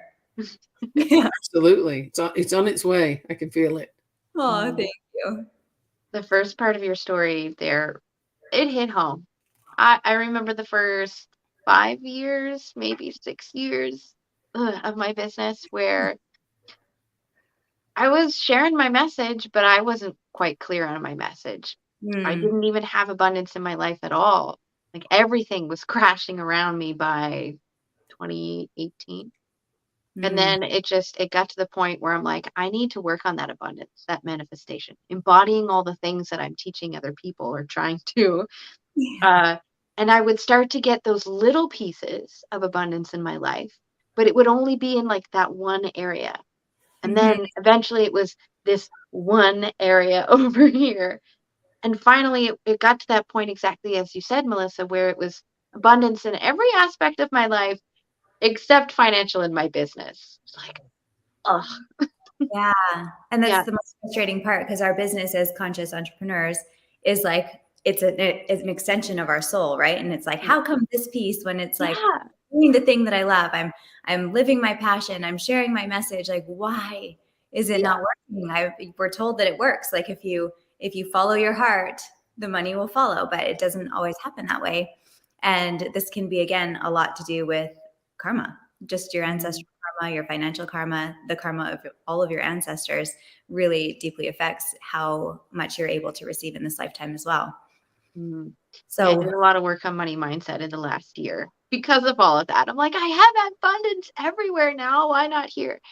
And for me, it was around this idea of what it meant to be a good girl and what it meant to have value.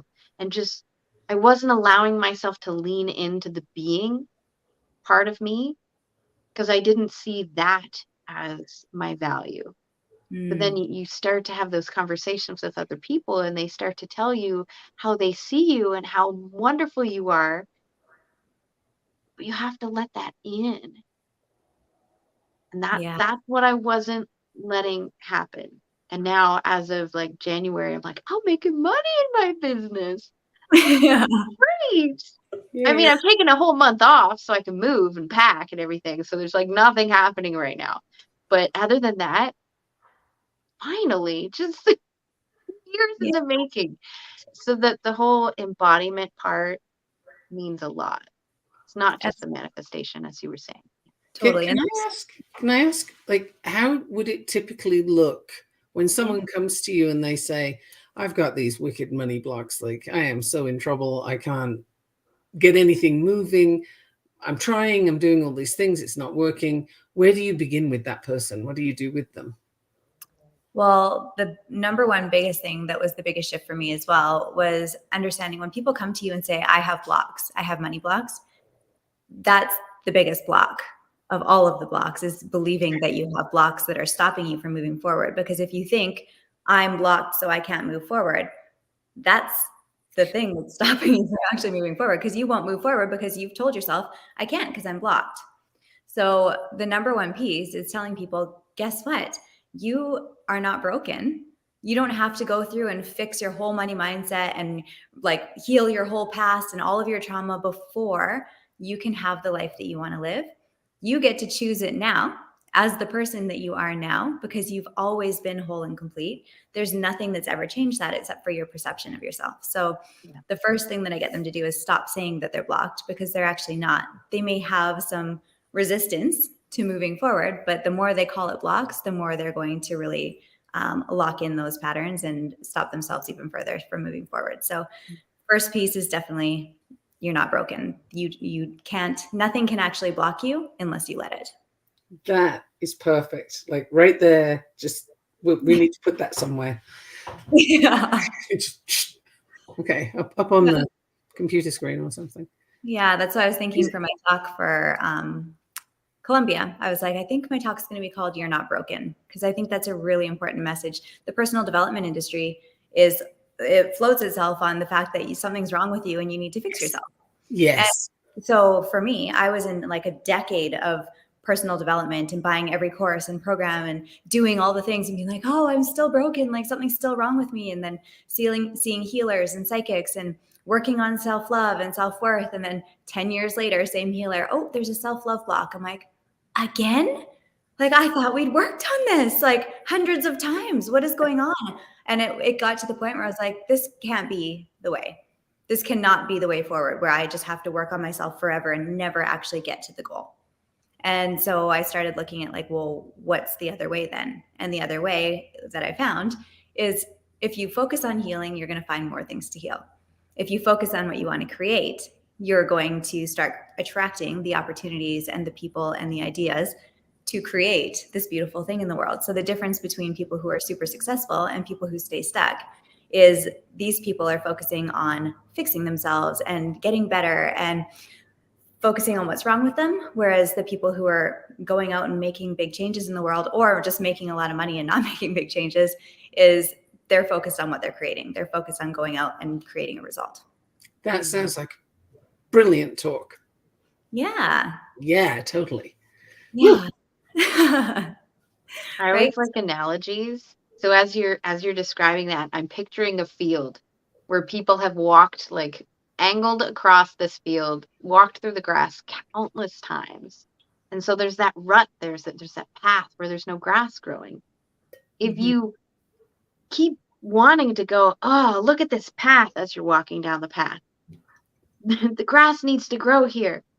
Well, you're walking down the path. You're not helping it at all. Yeah. Take a different path. Yes. Choose one and go down that, and eventually that other path, since you're not taking it anymore, will start to heal itself. Because now you're building that new rut somewhere else. It's the same thing with our mind, neuroplasticity and all those neuron connections. And it's like, if you stop making that particular connection, it will slowly fade, because we're busy over here strengthening this one. Yeah. Keep strengthening that one. And that's part of the embodiment piece too. And it's not just with the mind and your thoughts and your focus, because that's going to strengthen the neural pathways in your brain. But what about the circuitry in your body through your heart and your gut?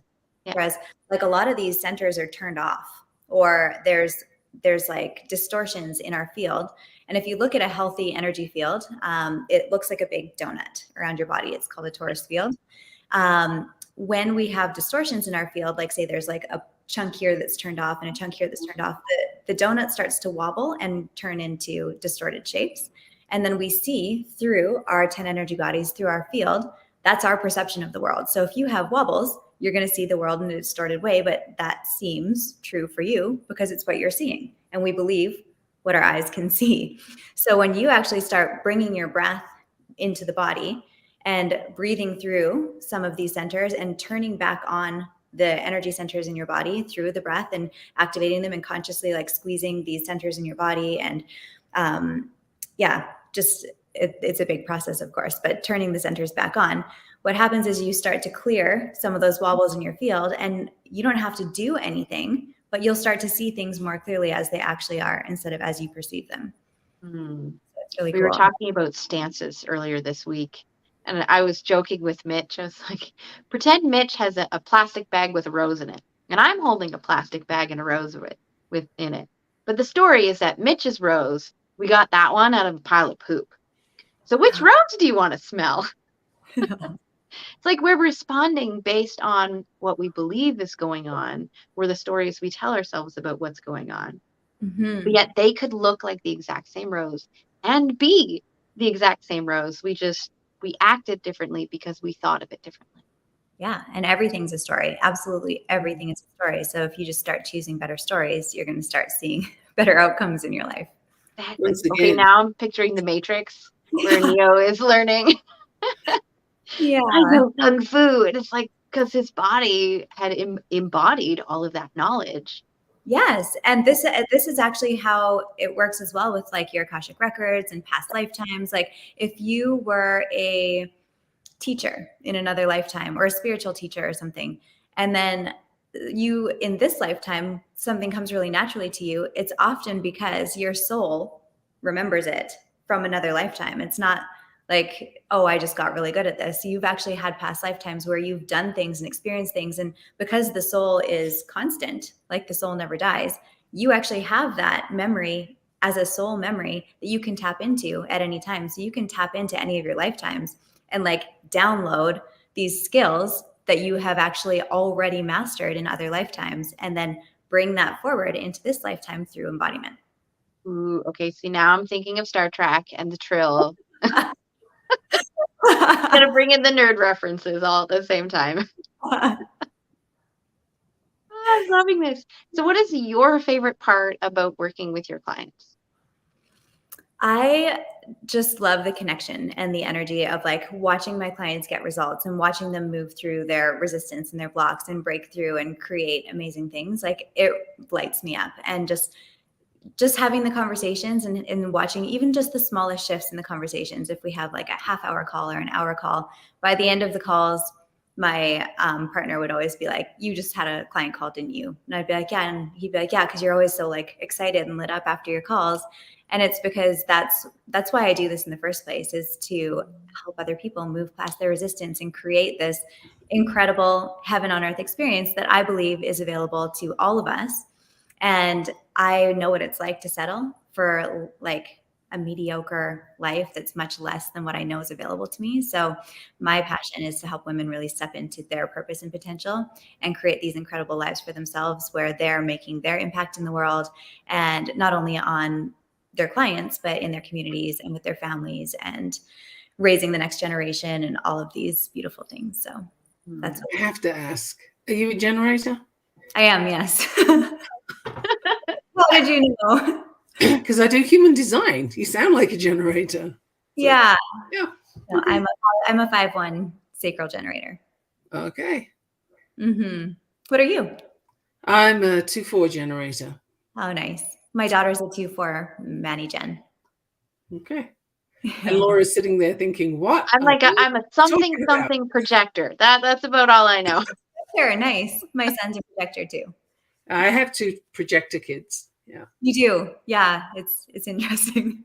It is. And they're not the same as each other either. The one is a single definition, one's a triple split. And yeah, they have different presentations, yet there's that thread. So it's so interesting. But that's not the topic. No. Yeah. You're talking about amplifying your message. And you did mention lots of things and how you are getting on stage. And then you were you said the Marie Diamond book? Yes. Which I think I got that one right. Yeah. That's perfect for you. Yeah.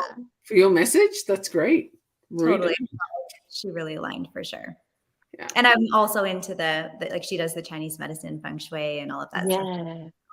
Definitely a good alignment there.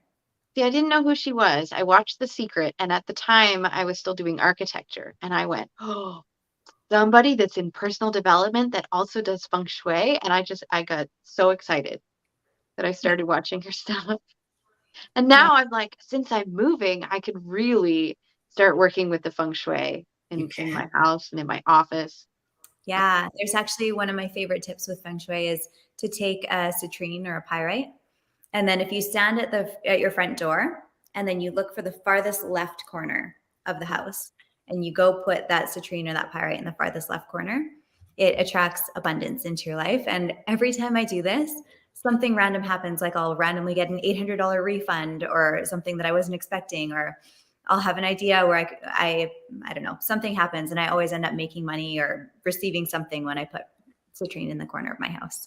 I'm just making notes here. Did you say you stand at the front door and you look into the house? Yeah, so where you're standing at the front door, the farthest left corner from where you're standing. Usually that's the kitchen wherever I am. I'm on it. Something magical will happen. I can almost guarantee it just because I know from my own life that it does. But yeah, try it today and then tell me what happens. Oh, I'm trying it as soon as I get off. I'm on it. I'm there. Yeah. 100%. Okay. I have 2 weeks. I could love some abundance before I leave. I know the problem is I have a 4-year-old and she always takes it off the window and then I don't know where my crystals go. So every time I always have to find citrine and put it back on the window and then it goes missing again. And that's so fun. Yeah. So if you could be on any stage in the world, we're just going to go back to the crazy cool stuff. If you could be on any stage in the world and be as visible as you want to be, what would that look like? Well, that's funny that you ask, because in my visioning that I do as part of my daily practice, I always see myself speaking on a Mind Valley stage, whether it's at university or Awesomeness Fest. I would love to speak on a Mind Valley stage. I can see Mind Valley. I know, me too. It was my first kind of introduction to personal development courses. I did all like the Jose Silva courses. I did the Love or Above, Krista Marie Sheldon. Like I've been there since the very beginning when they first started. And I still love it as much today as I did back then. It's really still the only one I use consistently. So. Have you been to the Mind Valley University? Like, have you been to any of those? No. Well, I'd love to, but I haven't in recent. I saw the one coming up and I was like, ooh, maybe I should go to that. But I have so many trips coming up already this year and we'll see. Oh, maybe that's where you're talking next year. Yeah, exactly. You're like, bring it in. I know. I can see it. It's really clear. So I know it's happening. I'm just not sure when. So releasing all attachment, it's just coming. So you also said that you're slightly nervous about talking. Oh, yeah. Are you used to being on a stage at all? Never. I've never been on a stage. And for anything? No. So it's funny because I was the girl in high school and in elementary school where I would sit there during roll call. I don't know if they do roll call anymore, but they used to do roll call and go through the list, and it would be by last name. And you'd have to say here.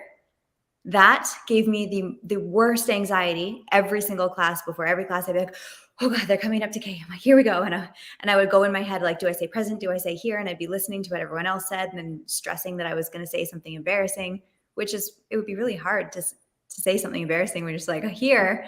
And I would literally like break out in hives and get so stressed and hyperventilate because I had to say here in class. And then I had to work myself up to be able to do social media and stories. And I remember one of my coaches was like, we're going to do an interview like this. Yeah. I literally had hives on my face because I was so nervous. My teeth were shaking. My lips were shaking. I was pouring sweat. And at one point she was asking me questions and I completely blacked out and I couldn't actually hear what she was saying. And then she was sitting there waiting for me to answer. So I started just talking. And I don't know what I was saying, if it was relevant to the conversation at all. And eventually I had to stop myself and be like, I'm sorry, I don't think I understood the question. Okay, that's just most of media. Nobody really answers the question. But that's some nervousness right there.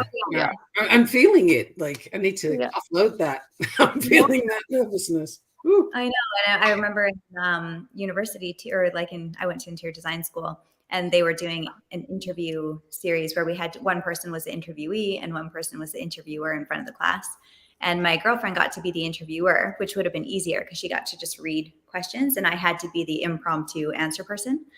So I'm sitting there in the class, like so stressed out. And she goes, if you could be any type of food, what kind of food would you be and why? And I was like, cheese. And then I said nothing. I just said cheese. And she was like, come on, say why, like do something. And I just couldn't say anything. So I just said cheese and sat there frozen. And she was like, okay. So she went on to the next question. And we were supposed to watch the videos and critique ourselves in the next class. And I was sick that day. Yeah. That's one of the things I'm not a fan of is I could get on the video all day long. I've been on the stage since I was 4, not speaking. I didn't like speaking at first because I thought it meant podiums and memorization. And I was like, no. Mm-hmm. But I do remember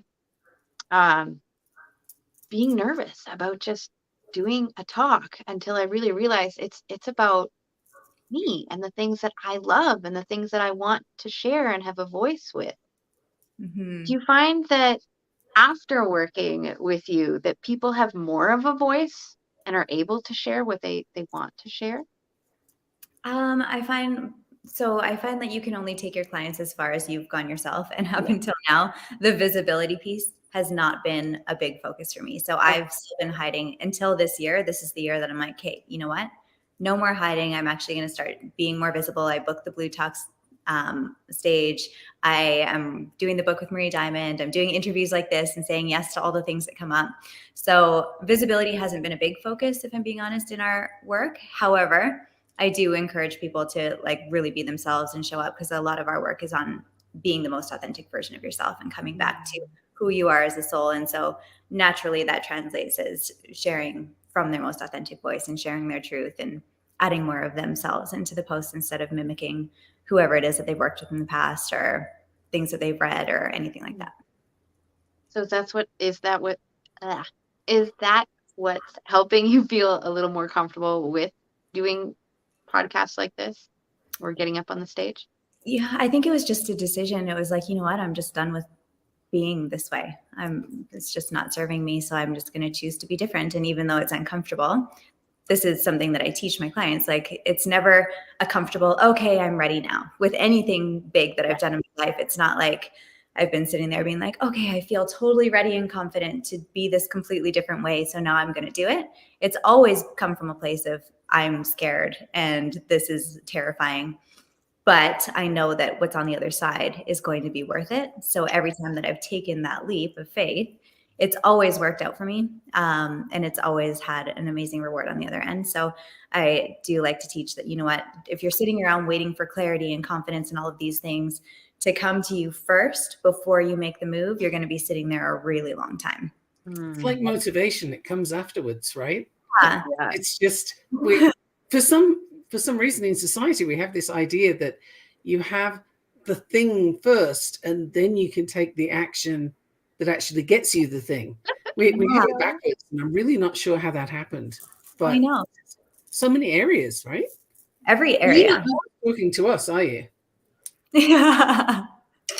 Yeah, no, it's like, it's literally with everything. Like, oh, I don't know if I'm ready to have a child yet. I don't know if I'm ready to do this new job. I don't know if I'm ready to be in this relationship. It's like, well, if you aren't used to it, you will never be ready for it. So if you want it, go for it. And then that's how you learn to be that, is by being it. You can't learn by intellectually thinking about what it might be like and how it's going to be okay and all the next steps. It's like, yeah, confidence comes from action.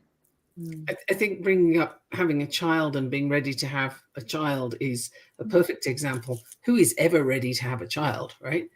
We all have them, and you don't know what you're getting until you got it. And even then, it's like, what happened? So, Yeah. You're never going to be ready for that. No, and even while you're doing it, you have no idea. Like, parents don't know what they're doing. You're figuring out as you go, and it just becomes your identity. Eventually, you're like, okay, I'm a parent. But it never really gets easier. You're like, because your kids are growing and evolving, and they're going through all these different stages, and it's always new. But it's the identity shift going from I'm not a parent to I'm a parent. That's the biggest change, right? Because once you identify as someone as a parent, then you start showing up as like, okay, well, I can figure this out. Whereas before you're actually a parent, you don't have that identity. It's like, I don't know what I'm doing. So it's a shift in thinking when you shift your identity. It's a great example, though. It's like a metaphor for the other things where if you're waiting, as you said, if you're waiting, you're going to have a mighty long sit down. Yeah. You're not getting there for a while. So, yeah, that's very cool. The email was like, if you're waiting for clarity right now, let me ask you, how long are you willing to wait? Because you might be forever. Like, do you want the thing that you want in this lifetime, or are you going to sit out a couple more lifetimes until you actually decide to go for it? That's like that question. Mm-hmm. One of my favorite self-awareness questions was in that time where I'm like, I don't have abundance in my life, and I've just got like that one first stream.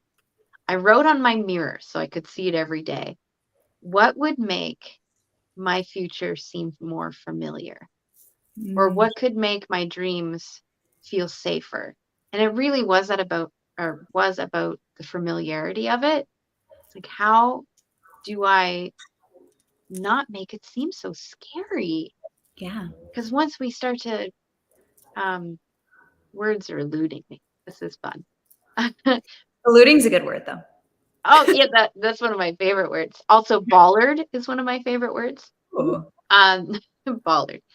But just, getting intimate. That's the word I was looking for. Really getting intimate with who I want to be, what this could look like, and all of the options and opportunities that comes with the unknown. Mm-hmm. Then I could lean in a little bit more. Not fully lean in, but just a little more and a little more and a little more. Every day I would ask the same question and just a little more. And this is what Mikki was saying earlier. It's like people sit down and do the meditation and they're like, okay, I saw the vision. Where is it? But when you open your eyes, it's not, now you've seen the vision and now you get to go be that in your life. It's like you need to have the perspective that when I close my eyes and I feel into this vision, when I open my eyes, I'm coming out of that meditation as this person. And then I get to go be that throughout my entire day. So when I talk to clients and they're like, oh, you know what, I don't think I want this relationship anymore and it's not working and all of this stuff. And I was like, okay, well, what would you like in a relationship? And they go, oh. And then they're like, well, I just don't feel safe in this relationship. And then you go, well, what would it feel like to be safe in a relationship? Yeah. Well, I have no idea. I've never had a safe relationship before. And the reason we don't attract what we want is because we don't know what it would feel like. I don't know what it would feel like to be abundant. I don't know what it would feel like to have a lot of money. I don't know what it would feel like to be safe in a relationship. I don't know what it would feel like. So it's like I said earlier, it's that feeling piece that's missing because people can see it. They consciously know, I want a relationship. I want like this passionate, beautiful relationship. I want to feel safe. I want to have lots of money. I know what it looks like. I can think about it all day long. But what would that actually feel like? And how would that actually change my life? That's where people are scared to go. And that's why they don't get what they want. Oh, I love that you brought that up because that's where I love to go. And that's what I work on with people. I was like, Yeah. I love your story. I get that you have a story.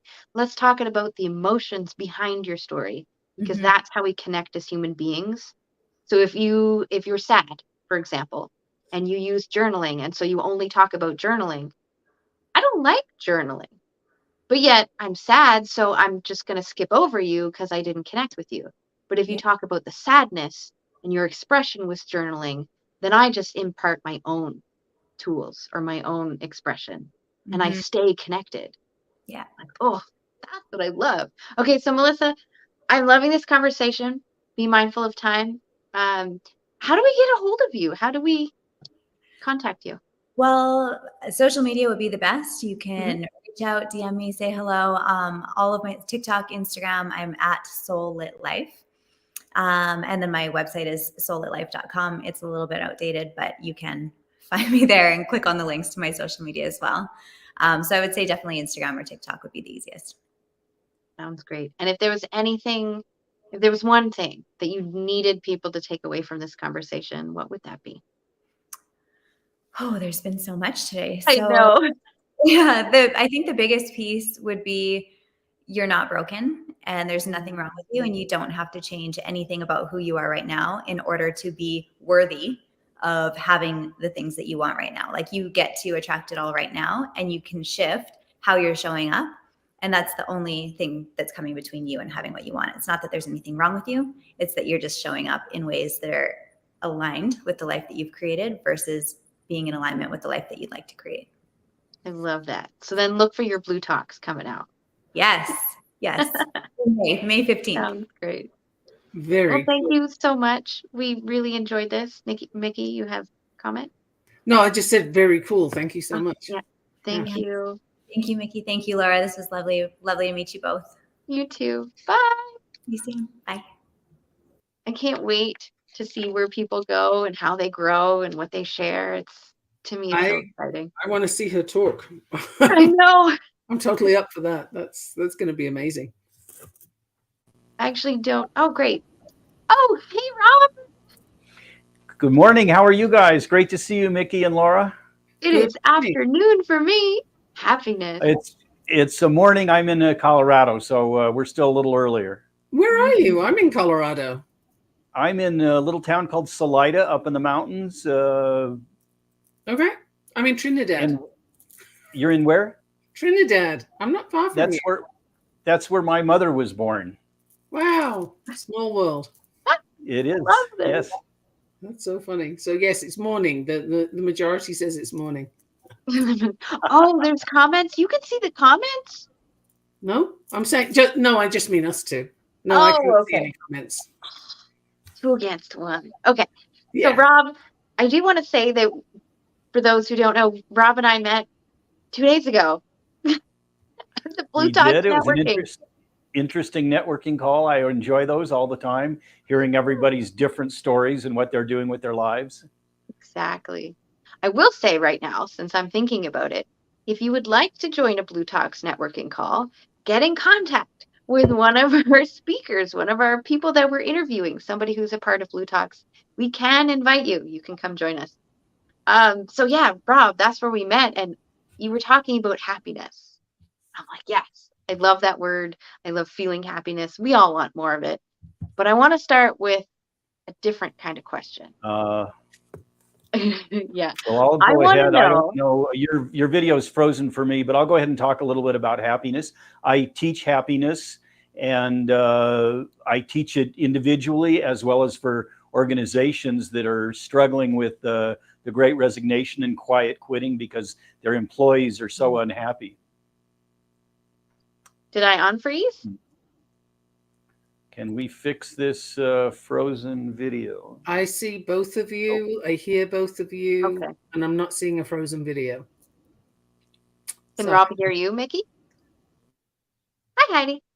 I don't know. I think it might be his internet because you're fine. Heidi's just arrived.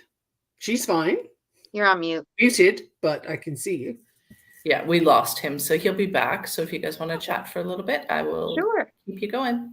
Yep. Oh, always. Yeah, no, you I didn't. could talk to you for a while.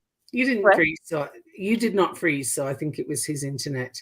But small town Colorado internet is spotty. I could say that. Hmm. Yeah, He's I'm in just small town. afraid that any moment I'll get this notification saying you ran out of data. We're shutting it off, and I'm afraid it's going to shut off without telling me.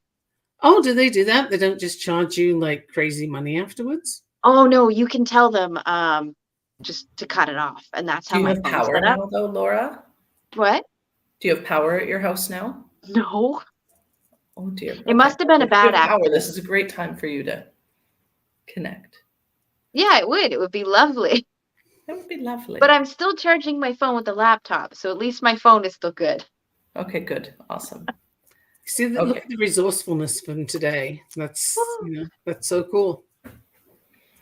It's this whole past month with packing and moving and planning and trying to run a business, and it's pretty much all resourcefulness. But isn't that basically what entrepreneurship is?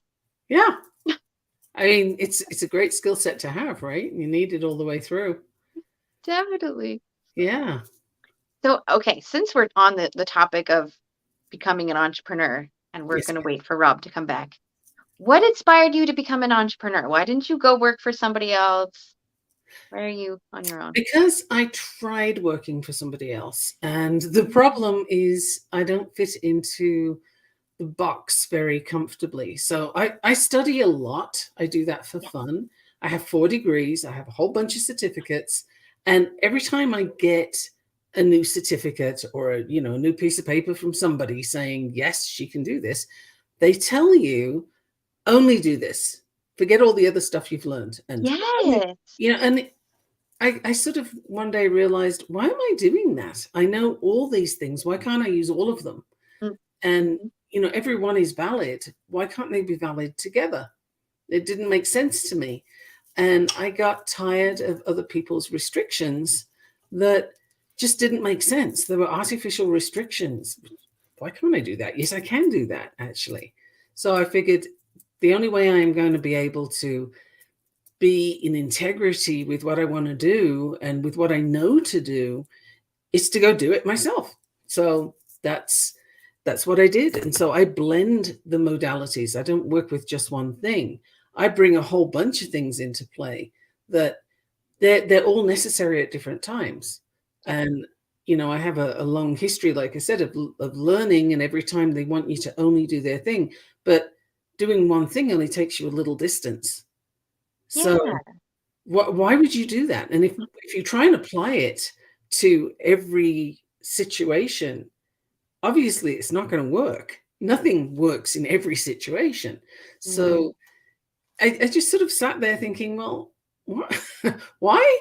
I don't understand why this is a thing, but it's not working. It clearly isn't useful. So I just wanted to cut the nonsense and, You remember about 10 years ago when there was this new trend where industries would talk to each other and they were encouraged to have, like, I worked in architecture for years. So they would have an engineer and an architect and the designer and the interior designer and then the landscape architect. And they were encouraged to all be in the same room at the same time to have one conversation, instead of going back and forth with emails and like one-on-one conversations where communication behind the scenes to a second or third party was just really not there. Right. And I'm like, why weren't you doing this anyway? Right. Well, that makes sense to me. In the field of psychology, which is where a lot of my background is, yeah, that is totally not a thing. I mean, they even develop jargon to keep other people out, basically. I mean, if I started talking applied behavior analysis jargon to you, you'd be wondering, what language is that? And we actually had to spend a whole semester just learning the language. Now, is that really necessary? Really?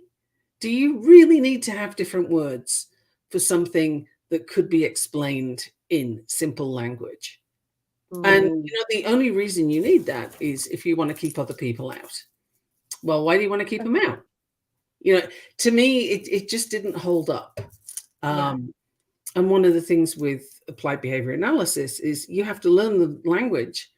use the language, and then learn how to translate it back into, English, if that's your mother tongue. It's like, what are we even doing? It's crazy. If you're working with a child and you want to explain to the parent and you start using indiscriminable contingencies, sounds great, but what did I just say? It's like, what was that again? And it's intimidating, and it's not helpful. And all the different areas of psychology have their own language. They all have that jargon. It's not necessary. No. It's exclusivity, and we don't need that on this planet. We need inclusivity. Yes.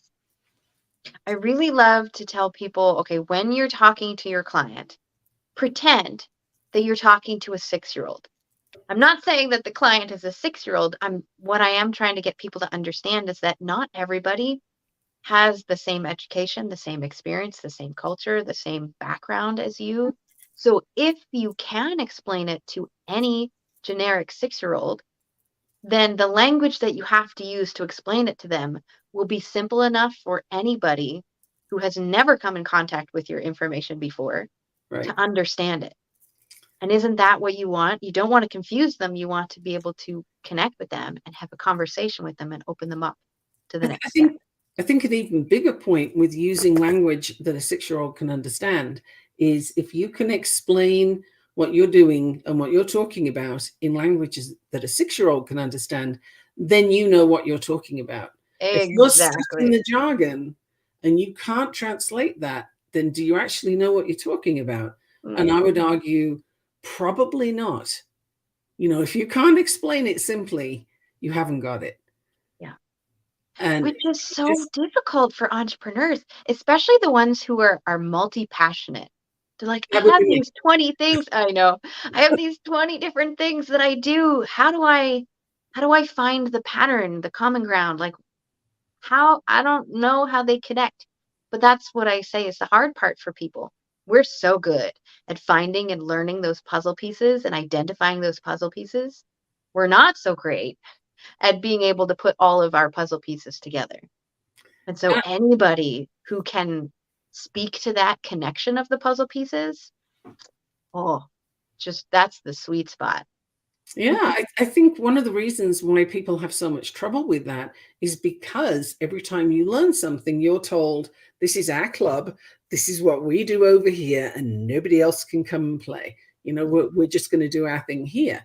And we're right and they're wrong. And so, and there's an awful lot of that going on. And it's juvenile, honestly. But it's in some higher places where you wouldn't expect to see it.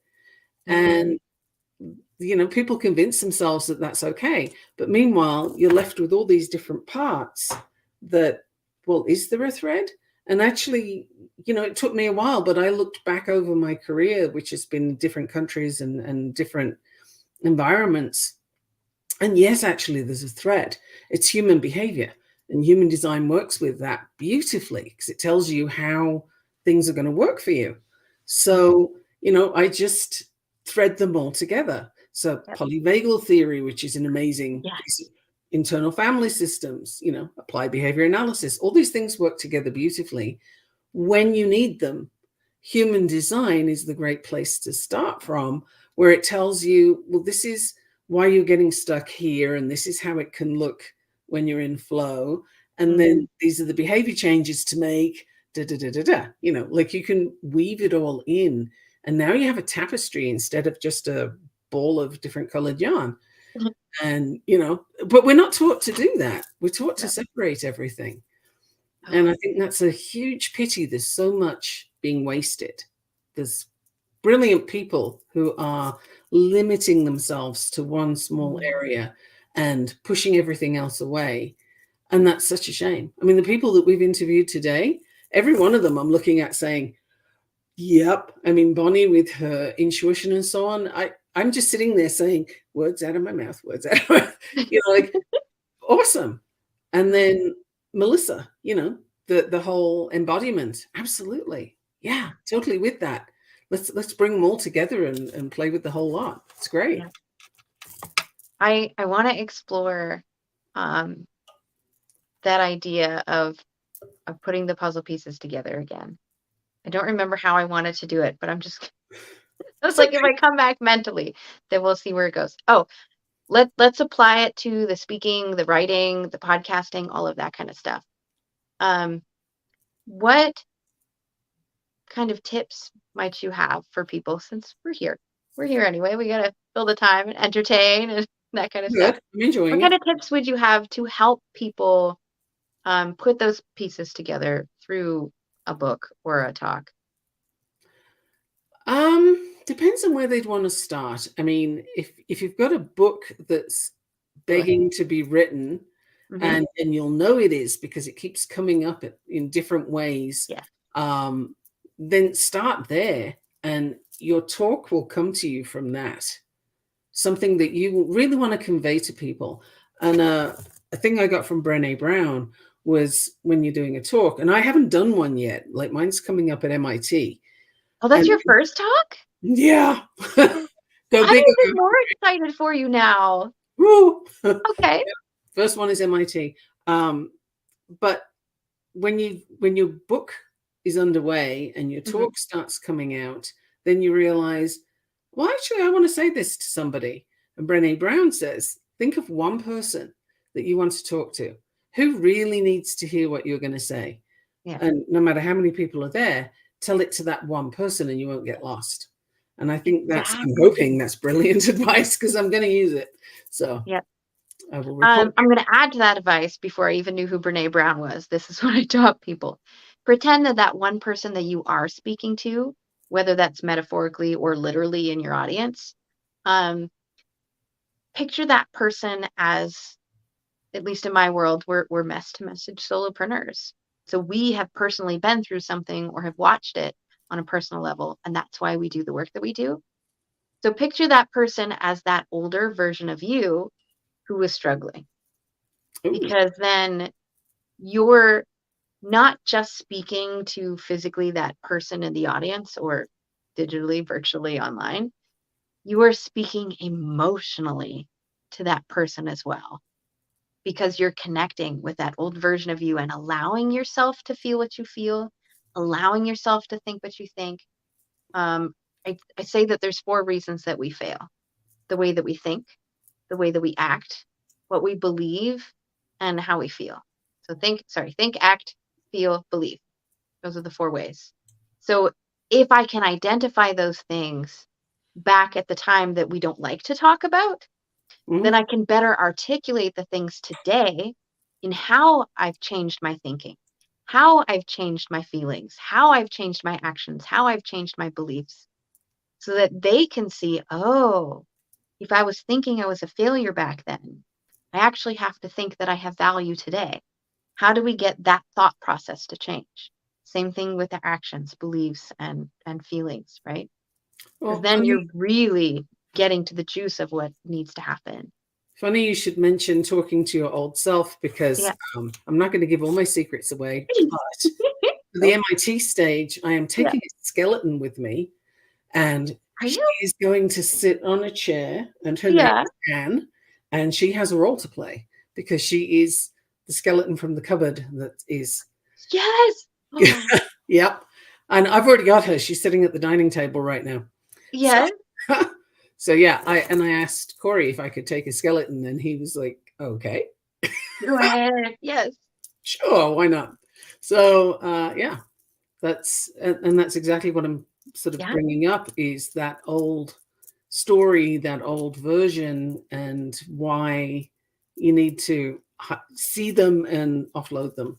Yeah. So I can't tell you the amount of energy that I spent. Like, let's just say that this corner, we're going to get like super weird. Okay. Let's just say I'm shoving all of my skeletons into this corner, and I have to keep my hand to keep that door closed because there's so much shoved in there. It's going to pop open if I don't hold it. The amount of energy that it takes me to hold that door shut. Yeah. There's also the amount of energy that I can't use for anything else that I want to do somewhere away from the corner of this wall. So if we're living every single day of our lives with our hand on that door so it doesn't open, what are you denying in your life? It's like, oh, that hurts. That's like the punch to the gut. Right? And you're basically just draining everything that you have Mhm. into that energy. You know, all your might is going there, and then there's nothing over here because you haven't got anything left to create it over here. So, yep. And I tend to go big or go home kind of thing. So the skeleton is coming out, and she's having a seat. I And can't wait. I would she's gonna love to be used there in to person. she's a thing. When we did the interview that I was supposed to be interviewed Yeah. with you, Mhm. I mentioned the parachute jump to Yeah. cure the fear of heights. Yeah. It's that kind of thing. Like, okay, I want to talk on a stage. I have a lot of baggage around that, which is where the skeleton comes in as well. Mhm. And so, okay, let's do something really big. So, I also and like that's what I did. props. Props are great. Right? Yeah, I don't even know how I came up with that one, but it just occurred to me that this was a skeleton that wherever I moved to, and I've moved a lot in my life, but wherever I moved to, the skeleton's always there. She's always, Yeah. you know, that shame blame thing is always in the closet. I'm like, nope, bringing her out, putting a hat on her and calling her in. So then I want to know, like, I think I asked you this earlier, but for those who didn't watch your interview, we're just gonna like Somebody didn't watch my interview? yet. I know everybody needs to go back and watch it. Seriously. What are some of the things that you may be anxious about for speaking on a stage? Because I know many of our audience might be in the same boat. They're like, I want to speak, I want to write, I want to be on podcasts, but I just don't know if I'm ready. Oh, the big fear for me is not being able to get the voice out. And I've actually had EMDR so that I could Yeah. remove the restriction around my throat, because this particular story, every time I tried to say it, it was like there was an iron glove around my throat and I literally physically couldn't speak. So I went and had some EMDR for that. And that was, it took a full 2 hours to work on getting the sort of restrictions out of my throat, but we got there, which was amazing. First time ever. So, you know, if there's a concern about actually physically being able to speak, maybe there's something you can do with that, whether practice will do it for you, or visualization, or an embodiment coach, or a speaker coach, you know, like what's going to work for you. You'll know if you think about it. Yeah. Go for that. Go get help before you do your talk. And then if you're worried about the content, well, it's your story. Nobody else knows what your story is. So even if you forget something or you slip something else extra in there, they're not going to know the difference. I know. Words aren't rolling on the screen behind you, hopefully. So, you know, you're okay. That's where I was with my talk. It's like, I am perfectly fine being on a stage. That's the easy part. What I wasn't perfectly fine with was the content of my talk. And it's not because I didn't know it, it's because it questions a lot of the mainstream conversation in marketing. So everybody loves the whole know, like, trust, buy factor. And I was here on the Harvard stage calling BS to that. And I'm like, oh my God, I'm questioning the gurus. And so I was like, I don't know if I want to do this talk. When it got canceled, I think it was 4 times because of COVID. I was like, yes. Oh my God, yes. Oh my God, yes. But once I got, it was literally the night before. Please don't do this. This is how I work. This is not necessarily how you work. Everybody listening. Literally the night before was when I wrote down all my notes because I knew what I wanted to say. I just wanted to make sure that I was following the same structure every time, that I was saying it in my head. And so that I knew the structure of what I was going to say the next day. Because I had not only wanted to call BS on the know, like, and trust factor, not complete BS. It does have merit. I just wanted to elevate it. I also wanted to put all the puzzle pieces together.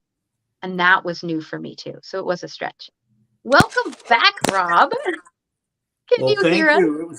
It was a little bit of a voyage getting here.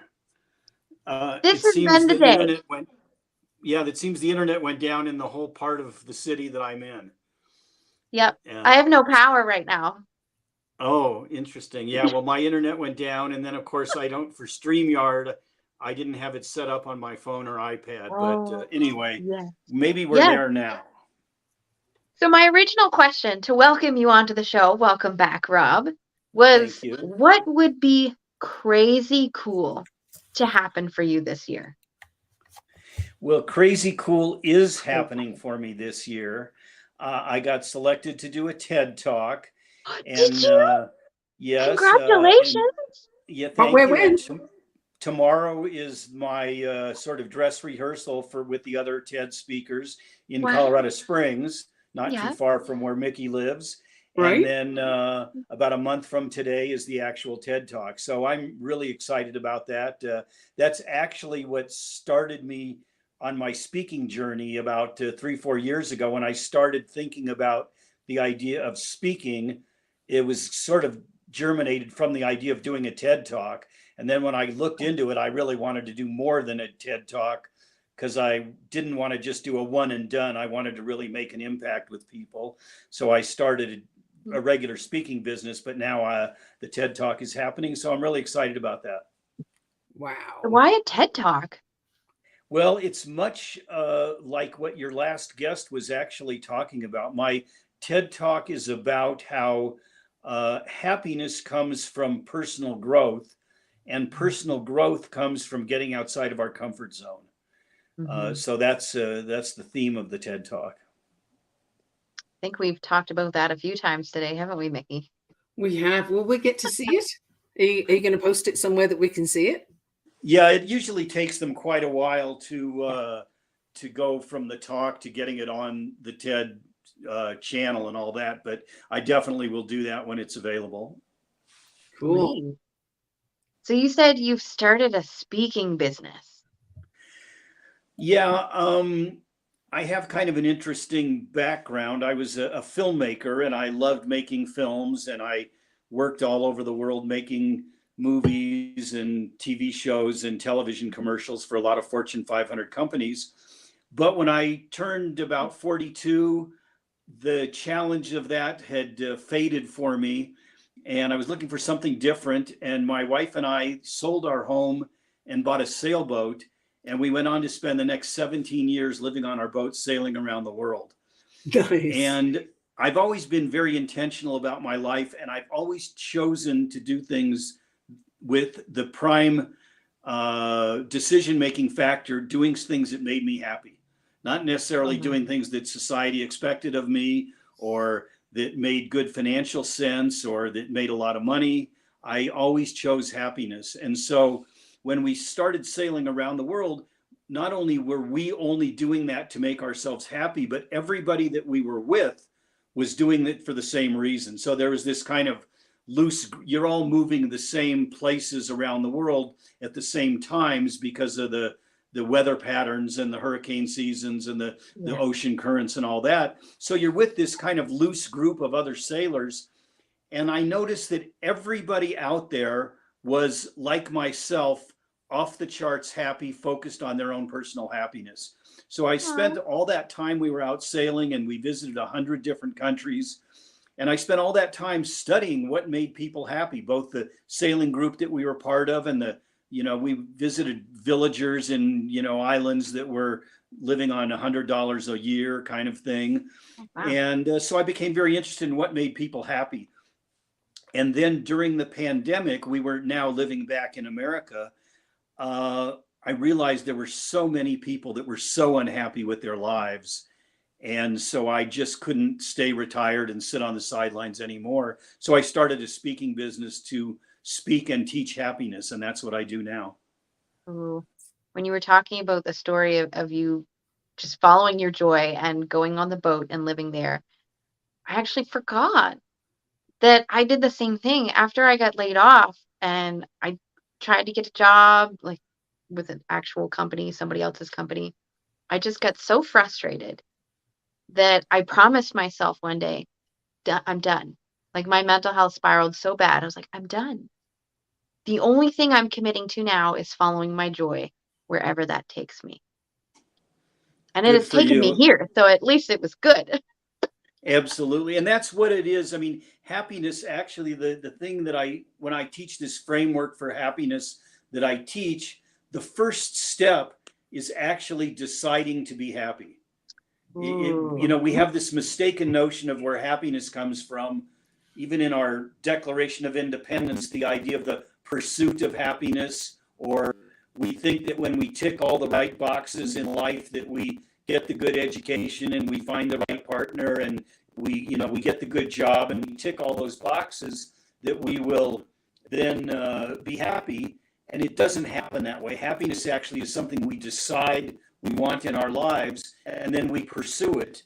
And there are skills that you can learn to be happier.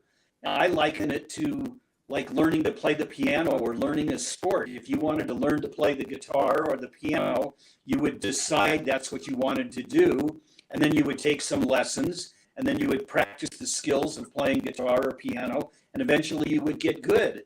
And happiness works the same way. You decide you want happiness as a key feature of your life, so then you take some lessons and study, and there are actually things that can be taught, which is what I do. I can teach the strategies of happiness. Then you practice those strategies, and just like getting good at the guitar or piano over time, you get good at happiness. So what would you say to those people who are just frustrated?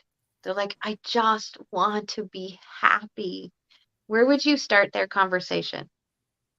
Well, is what I said is decide that you want that in your life and that you're willing to put a little bit of effort into pursuing it. Learning to play the guitar or piano or learning tennis or golf or whatever else you're doing takes some effort and some study, and happiness is the same way. But there are resources out there, and I'll just offer something right now to any of the listeners. They can go to, I have a full day course that I teach for organizations to teach their employees how to be happier, which is the solution to the Great Resignation and quiet quitting. But it's also it's really based on personal happiness. So I teach a full day course, but I have a miniature version that your listeners can download. And if they want to text the word happier to 33777, they'll get a file that'll allow them to learn this 9-part framework of happiness that I teach. And so they'll get a miniature version of that course. And right away, it'll have techniques and strategies for them to start finding more happiness in their own lives. Can you share just a little bit of that framework as a teaser for us? Sure. Probably the easiest thing, and it's probably something many, many people have heard of, is a gratitude practice. And towards the end of every day, get a gratitude journal, something to write in. And then towards the end of every day, spend 5 minutes and write down 5 things you're grateful for. And you may only take a minute to write all 5 things, but you have to spend 5 full minutes thinking about why those things make you grateful. And when you're feeling gratitude, you can't feel anxiety and worry and other negative emotions. And it takes us about 30 days to create a habit in our brains, in our neural pathways. So if you do this for a month, every day for a month, 5 minutes every night, write 5 things. If you do that for a month, you will be triggering every one of the times you do it. You'll be triggering the happiness chemicals in your brain, dopamine and serotonin and things that make you feel good. And then after a month, you'll probably want to continue doing it. And they don't have to be big things. It doesn't have to be that I, hit my sales target for the year. It could be my favorite song came on the radio while I was driving home. My kid got a good grade on a test at school. I wore my favorite outfit today. They can be small things. And one thing that I do, I have a friend that periodically, every couple of months, she'll send me a text and say, okay, it's time for a gratitude share. And she'll send it out to a dozen of her friends, and 5 or 6 people say, okay, I'm in. And then we share each other. We do the little text tree, and we share our text each day with each other. And I'll read somebody else's, something they're happy about, and I'll go, oh, that happened to me too, and I'll add that to my list. So do that for a month, and that's one simple thing people can do to start feeling happier. I love One that. of the other things that I'll share is something I call invent your new story. So you can all see, of course, that I'm bald. But what you wouldn't know is that I started going bald when I was in kindergarten. And when I was a little kid, really little, it wasn't a big deal. But of course, by the time I got to be in 4th or 5th grade, it was a big deal, and I was getting teased unmercifully.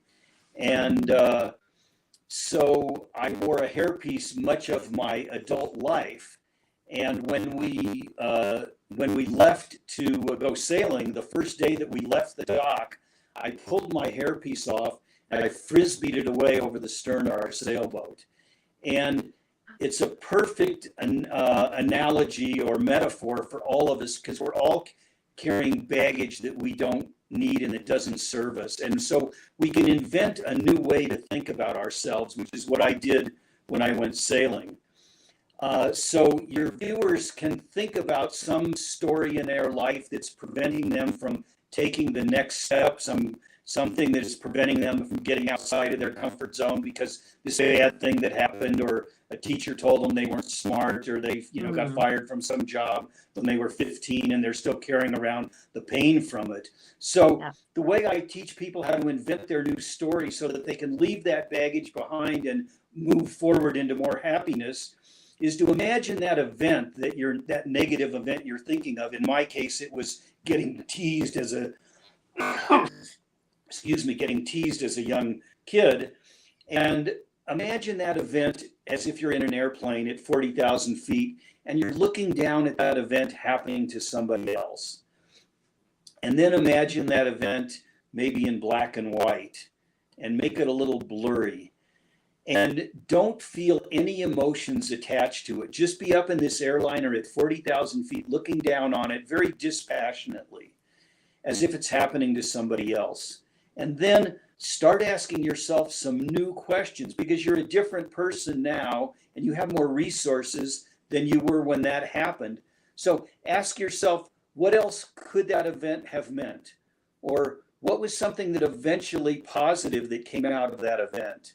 Or at minimum, figure out a lesson that you learned from that event, and so you don't have to repeat that lesson in your life. So keep asking yourself better and more powerful questions, more insightful questions about what that event could have meant, and then start telling that new story of that event. Make whatever comes up when you ask those questions the new story about that event.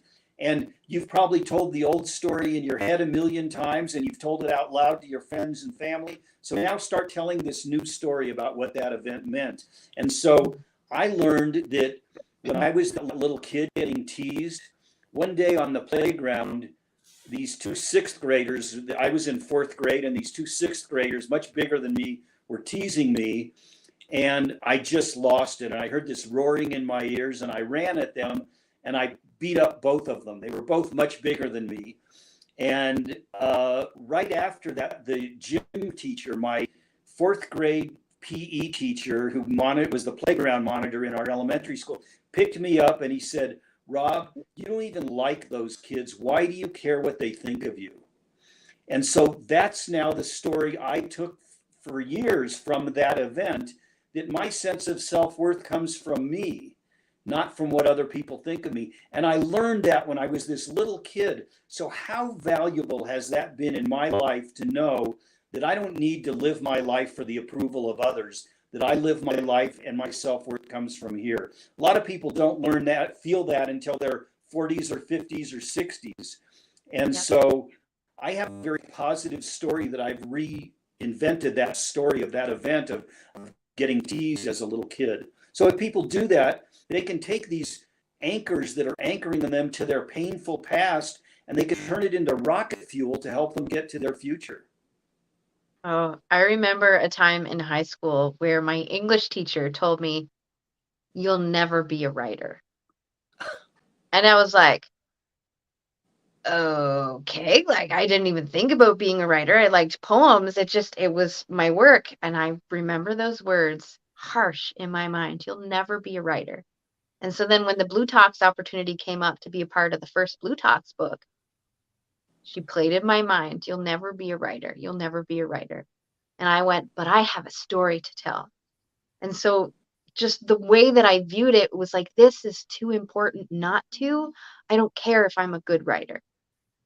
I don't care if it needs to be edited for hours in order for it to make sense. This needs to be told. Good for you. Good for you. Yeah, so it's so easy to just shift that mindset just a little bit. So Rob, I'm going to try and you had move so mentioned, I can hold. I'm sorry. I've done trying that to not- before too. You gotta hold it up the whole time. So you mentioned that you're a speaker with a TEDx and then your speaking career. Are you also a writer as well? Well, I've always done a lot of writing. I was a filmmaker by profession. And so as a filmmaker, I wrote and edited hundreds and hundreds of scripts for television shows and TV commercials that we produced and all that. So I have a lot of that in my background for sure. Okay. Have you ever written your own story?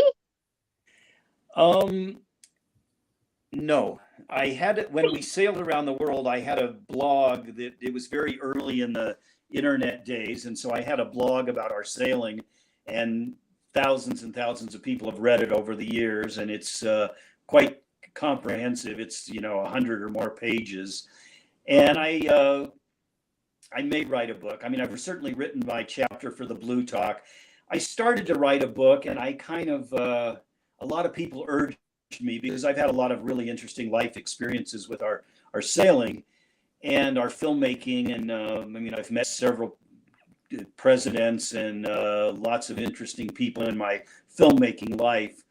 But I got kind of discouraged with the publishing world sort of before the self-publishing all started.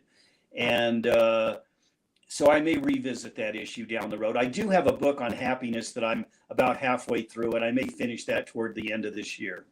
Nice. If you do, let me know, because I'm hosting a book club. When you very good. Well, yeah, it's about sorry. Yes. Thank you. It's about half written, and so I'll be working on that toward the third quarter, fourth quarter of this year. So if there was a message that you really needed to connect with people about, what would that message be? Well, it's clearly that happiness is your choice, and it is there, very available to you, and your past does not equal your future. And so you can decide that you want a happy life. You are worthy of living a happier life. And that would really be my message, and that's going to be part of my TED Talk. So then how do we find you, Rob? Well, as I said, people, if they want to download some of the best information I have on how to make themselves happier, they can just text the word happier to 33777, and they'll get some links to download some valuable information. Or they can always reach out to me on my website, which is my name, RobDubin.com, robdubin.com. Nice. Did you have any final comments? We have about a minute and a half left. Well, I certainly want to thank Corey and bLU Talks for the empowerment they're giving to so many people, and the valuable voices that Corey and the bLU Talks community is helping to share with the world. And I'm really appreciative of that. And I'm appreciative of the opportunity that I have to speak. I spoke to about 500 people in a HR conference in Des Moines, Iowa last week, and spoke in Atlanta the week before. I have upcoming events in Seattle and Houston. So I'm very grateful for that opportunity that I have to stand on a stage and share my ideas with people. And so that, anyway, I'm very happy about that. And I kind of, I get past that imposter syndrome that I know you talked about with your other guests. I get past that by thinking that the speaking business is all about me. I have a website that is my name. If you go to it, it's got all kinds of copy that tells you how wonderful I am, and I'm the greatest thing since sliced bread. And that's the speaking business. You have to convince the event planner that they should bring you in. But once I step on the stage, none of it is about me. It has nothing to do with me. It is only about the message that I have, and getting that message to share it with the audience. And so if others in the bLU Talks community are struggling with that imposter syndrome, that's maybe a way that they can think about it. And when you focus totally on the audience and how your message is going to help them, you take yourself out of the equation. And if you focus on that, you will be effective at sharing your message. And if there's applause afterwards, they're not applauding for me, they're applauding the message.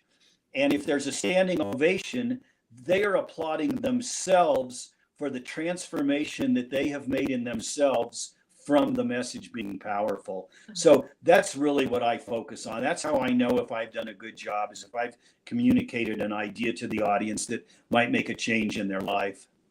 I love that. Yeah. Wow. Oh, I can picture that now. I'm picturing the paused faces. Those 3 seconds of silence that I love so much. Oh, so good. Thank you so much, Rob, and for being so graceful about all of the tech issues today.